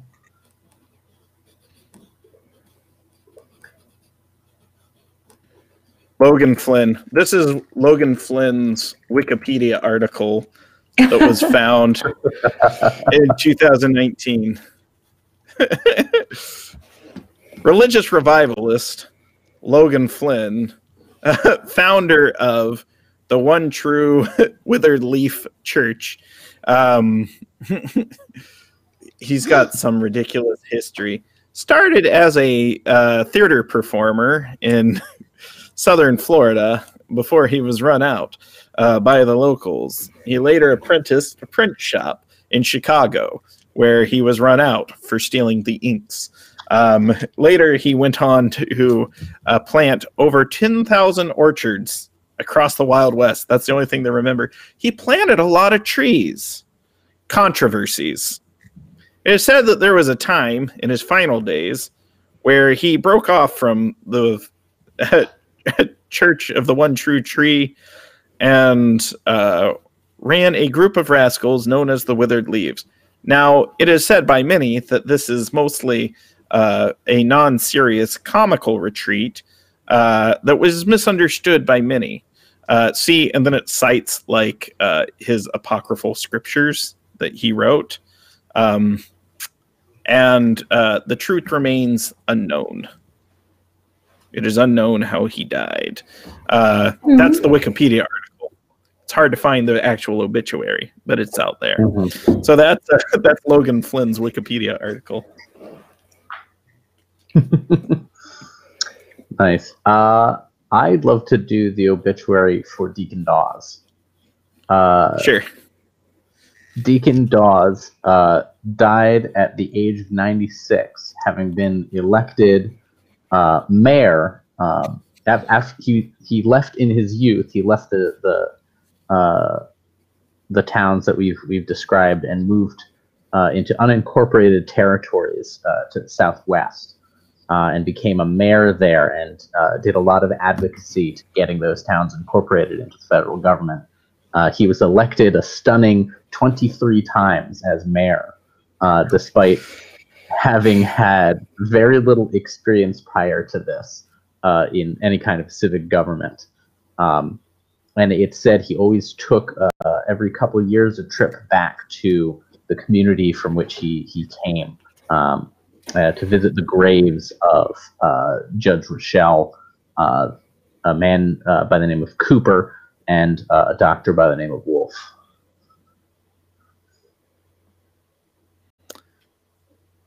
I like that. All right, Marcy, who's next on the death list? Oh, the death list makes it sound so sad. I think Rochelle Flynn needs an obituary. Yeah. Rochelle Flynn survived by no one. Leaves her story at the ripe old age of 43. Because life expectancies weren't super long back then. So I imagine she was like maybe her late 30s to 40s at the time of the story. And they were like, oh yeah, that's old because dysentery is a thing. And so is polio and all of these like diseases that we have through preventable measures. And I think she actually dies at 43, having gotten back to her town to try to start up again, and nobody comes back. It just remained a sleepy little ghost town. That's so sad. Yeah, exactly. And I think she actually tried to head back east, and she dies on the journey there.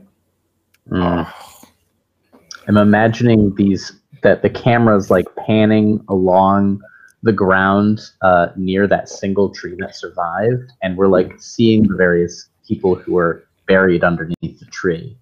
It's like there's Cooper, there's Gunny, there's May, there's the judge. Yeah, I think the most heartbreaking thing about her obituary, though, is that people remember her being gunned down. They don't actually remember anything after that, and she tried, and it was never recorded. Speaking of obituary, let's do. Yeah, I was gonna say Gunny's obituary, and this is an IMDb profile played by Hugh Jackman in a cameo appearance. He's a 2-line character in a dramatization. And he's credited as Mountain Man. That's it. Oh, Mountain Man. Mountain Man. Hugh Jackman. Hugh Jackman, Mountain Man, with his lines. Y'all think there's silver in the mines? Just old yoke played by I don't know, Sir Alan Rickman or someone. Yes. There is so in those mines. I want to hear Dr. Wolf's obituary. How did the rest of Wolf's life go? Wolf's life, honestly, rather uneventful. He helped people the best that he could. Is that on his gravestone? No. He didn't get a gravestone. Oh no! Yeah, it was an unmarked grave. But the thing that people know about him is that he was a Prussian immigrant, and that he not even narrowly avoided.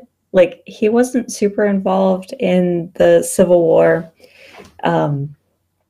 He eventually went west because he received letters begging him to come west because they had read articles related to him, and it's not that he didn't have anything better to do, just not anything more lucrative to do.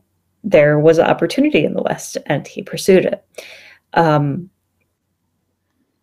after that, he just traveled around. There isn't anything remarkable about Dr. Wolf. The last like documentation we have from him is him signing like a check to take a carriage to some other place, and after that, it's like he traveled, he disappeared. Yeah, and he loved traveling. That's a big thing about Dr. Wolf. He liked to travel.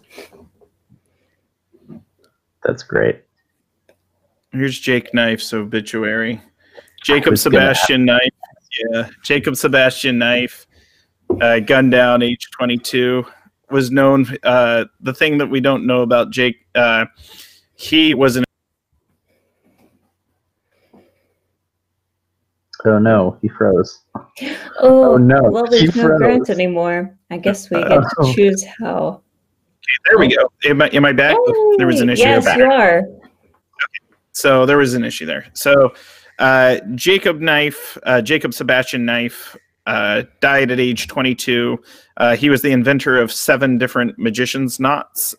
He is not credited for any of them.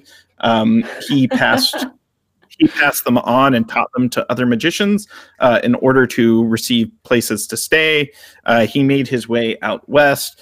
It is said that he had married 3 times, but all of his brides died young. He just had bad luck.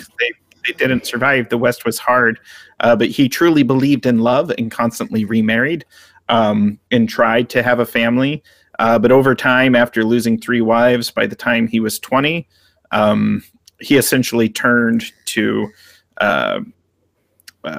being a farmhand, and it was he actually is known for.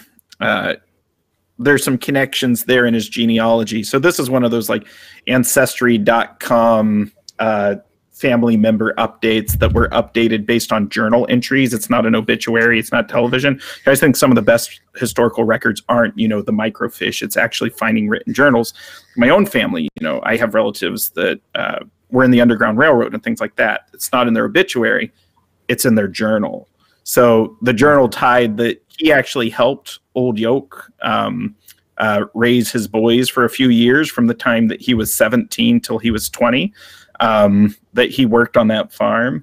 And it is said that he did not survive the attack on Lark Springs. It doesn't say in what context he died. It just says that he did not survive. So there's no record of him chasing down a mob dressed in black. There's no record of him surviving for as long as he did. There's no record of him shooting anyone in that canyon. It's just he was not a survivor. Oh, these are such bittersweet pills to swallow at the end of this. They are. So I think what we need to do, and I know this is a 3-hour broadcast, and we put together a one-shot with almost, no time to prep, running a game that rules were sent to me about 5 minutes before we went live. And that's no fault of anyone's. It's just these are the circumstances. Really appreciate Colin and Marcy coming out. Here's my question. If you were to have stars and wishes for these characters, so let's go around. What's a moment where someone did something during the game that you really liked? So let's do stars first. So each person's going to go around and say a star moment. It could have been yourself, could have been anyone else, just something from the game that you liked. I always appreciate when Marcy lets her characters be captured. I know it's her favorite thing to do, and for her to have chosen such an appropriate moment and given us that kind of like 2 perspectives to this chase, both being in the people who were captured and the people chasing the group. I really like that, and it was a good choice, and I know that Marcy got to pick that moment, and I think she picked well. I feel called out though. Regardless. Is it calling you out? Is that why? Yeah.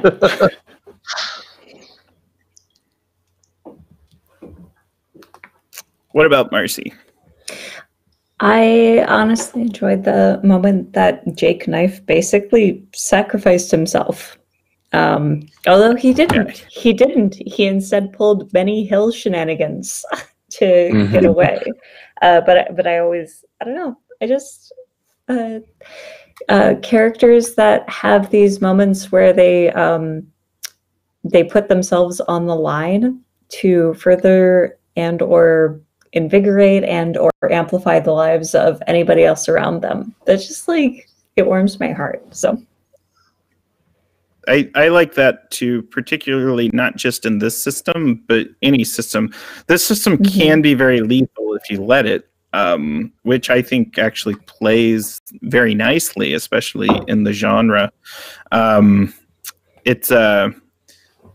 like charging in as a hero. It's the old Don Quixote saying, whether I win or lose does not matter, only that I follow the quest. It's just kind of like, I gotta go in because that's what I'm supposed to do. And I figured Jake was going to be one of those. He's like, the bullets might catch me, but I might catch them. You don't know till you roll the dice. Because I already used my tags on Kit Kats.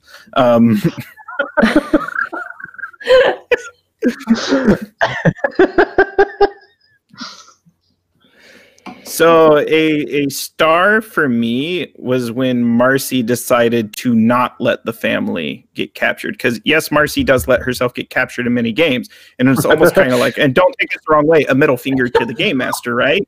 So it's like, no, I honestly want to see what they have next. That's the whole reason for me doing it. So it's just like, oh yeah, you want to do this? I want to see what you have planned. But I don't want to see what you have planned for the family.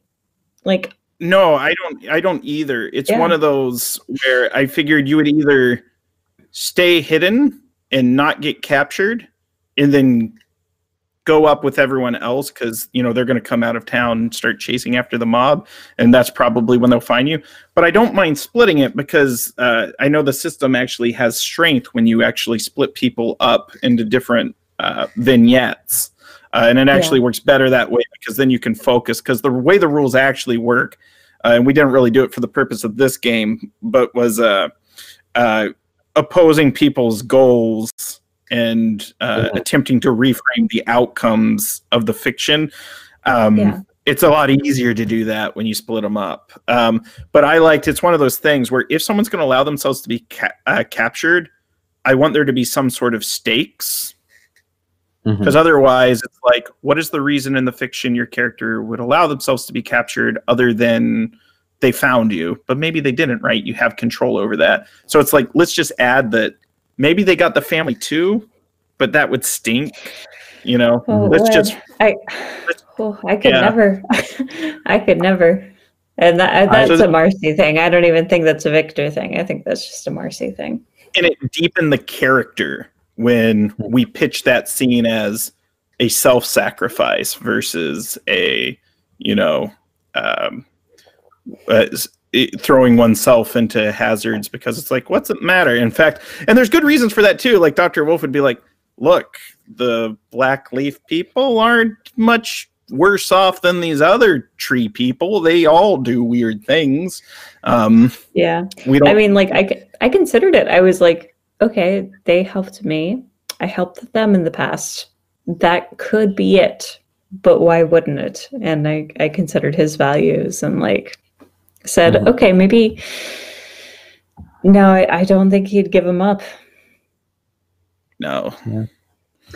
Yeah. I would like to mention Grant setting the appropriate stakes for these moments. You all the audience may have caught on that whenever he said, here's how it was, that was assigned to us that we had to choose whether we're going to oppose or allow the fiction, whatever stakes he set. And he did a really good job of setting stakes that made us really think about, do we want to oppose it? There was never a easy choice.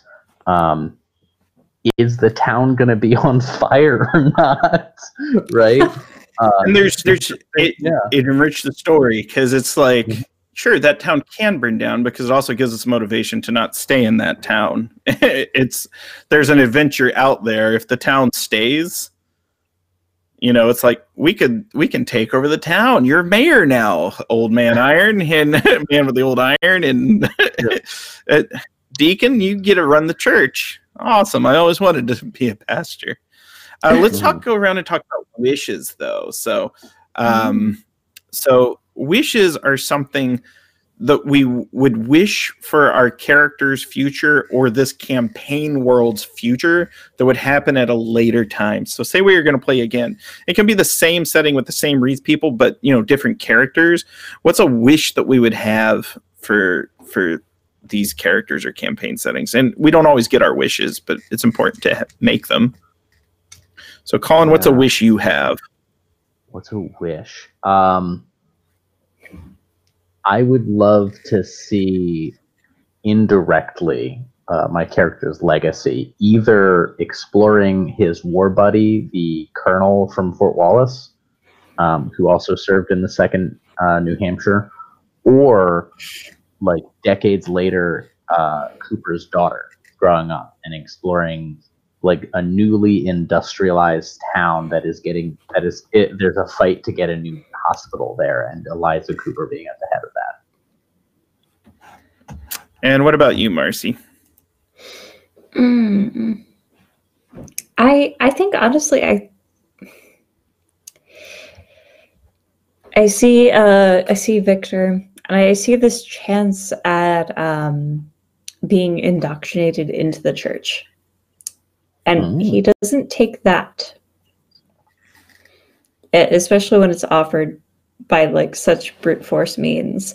But I think eventually he meets a woman and then settles down, and then also finds religion, and that's where we leave him. Yeah. And it's a religion that also supports the sciences he's been practicing. And that saving and or not saving people is a part of God's plan. I like my wish for it would be that Jake Knife does have a daughter who's like being raised someplace, and what she does is she finds out a bit about her lineage as she gets older, and she's the one that starts compiling the records and like preserving it, and like opens the first library in this area.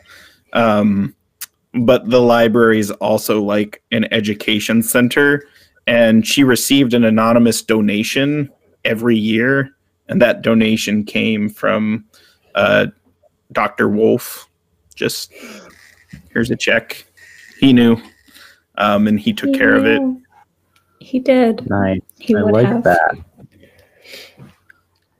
So that'll be our one shot for the night. We won't milk this out longer, but we can go into outros where we find everyone, because I think it's important to do make use of the time we have here. This is a charity. Thank you so much for the donation so far. It's in chat. Check out the GoFundMe. Will is a good friend of mine. I've worked with Will in Sydney for almost 3 years now, in a variety of ways. They're young and wonderful sweethearts. This game was 100% improvised from the ground up. We built a world together. We created characters together. We created villains. And we narrated a bittersweet epilogue, all in a period of 3 hours. So I hope you enjoyed it. As for me, my name's Grant Ellis, and I'm an independent content creator for tabletop role-playing games. You can find me on Twitter at WisePapaGrant. I'm also on Twitch on a variety of channels. I'm a producer for the WebDM show. If you want to catch me, my full schedule, the best way to find that is on Twitter. We'll be back next week with the next episode of Unrestful Hearts. Right now, our cast is down and healing. Definitely make sure that you hit up that GoFundMe and keep enjoying this 48-hour marathon. How about you, Colin? Hi, I'm Colin Vulcanet. I am one half of the Phantom Roll Booth. We have a channel, and we play games on that channel. We've got some really fun stuff, from our Monday Indari Islands group to our Wednesday Dungeons and Deductibles group, which is about fantasy insurance adjusters. I never thought that would be an interesting premise, but definitely check them out. It's hilarious. And on Sunday, we have Katie Face running Apocalypse World for us. So we've got a lot of stuff going on. We have a Patreon, which is used to pay for our showrunners and players' time. And if you donate to that, it is impacting our resources and our ability to put out more content. So, check us out. And if you like what we do, maybe check out a Patreon. And Marcy. Hi, everybody. My name is Marcy Vellon. I am the other half of the Phantom Roll Booth, and I, in addition to all the stuff that Colin said, I also run Monster Hearts on Tuesdays. And we're going strong with that, and it's very adult, so please don't watch if you're under the age of 18. Only adults, please. It's getting to that point now. Yay! You can also find me on Scraticus Academy on Thursdays doing completely legitimate business. and on every other Saturdays doing Water Deep Dragon Heist, which there should be a VOD of the last one, which was just a few hours ago, online now. I had such a fun time running this session. I honestly don't watch a lot of Westerns, but I love the tones and themes of them. So I always love playing the range. I'm going to make you watch so many Westerns. Like, so many. Yeah, I know it's coming. Okay. It's going to be Wild Wild West like 19 times in a row. I could watch Wild Wild West 19. I've seen Wild Wild West 19 times in a row. And I could watch it that many times in a row as well. So that's our show for the evening. Definitely check out both halves of the Phantom Roll Booth, Colin and Marcy. I really appreciate them stepping up and coming to play on last minute notice because our entire cast caught the flu. I'm also under the weather, but I still wanted to support this charity stream. We had to make sure that I'm dying. But I wanted to make sure that we keep the charity stream going. So with that, let's get ready for the next show. I know that next up should be some Symbaroum with Baganova, so check that out. Ooh. Bye. Love some Symbaroum. Symbaroum. Symbaroum.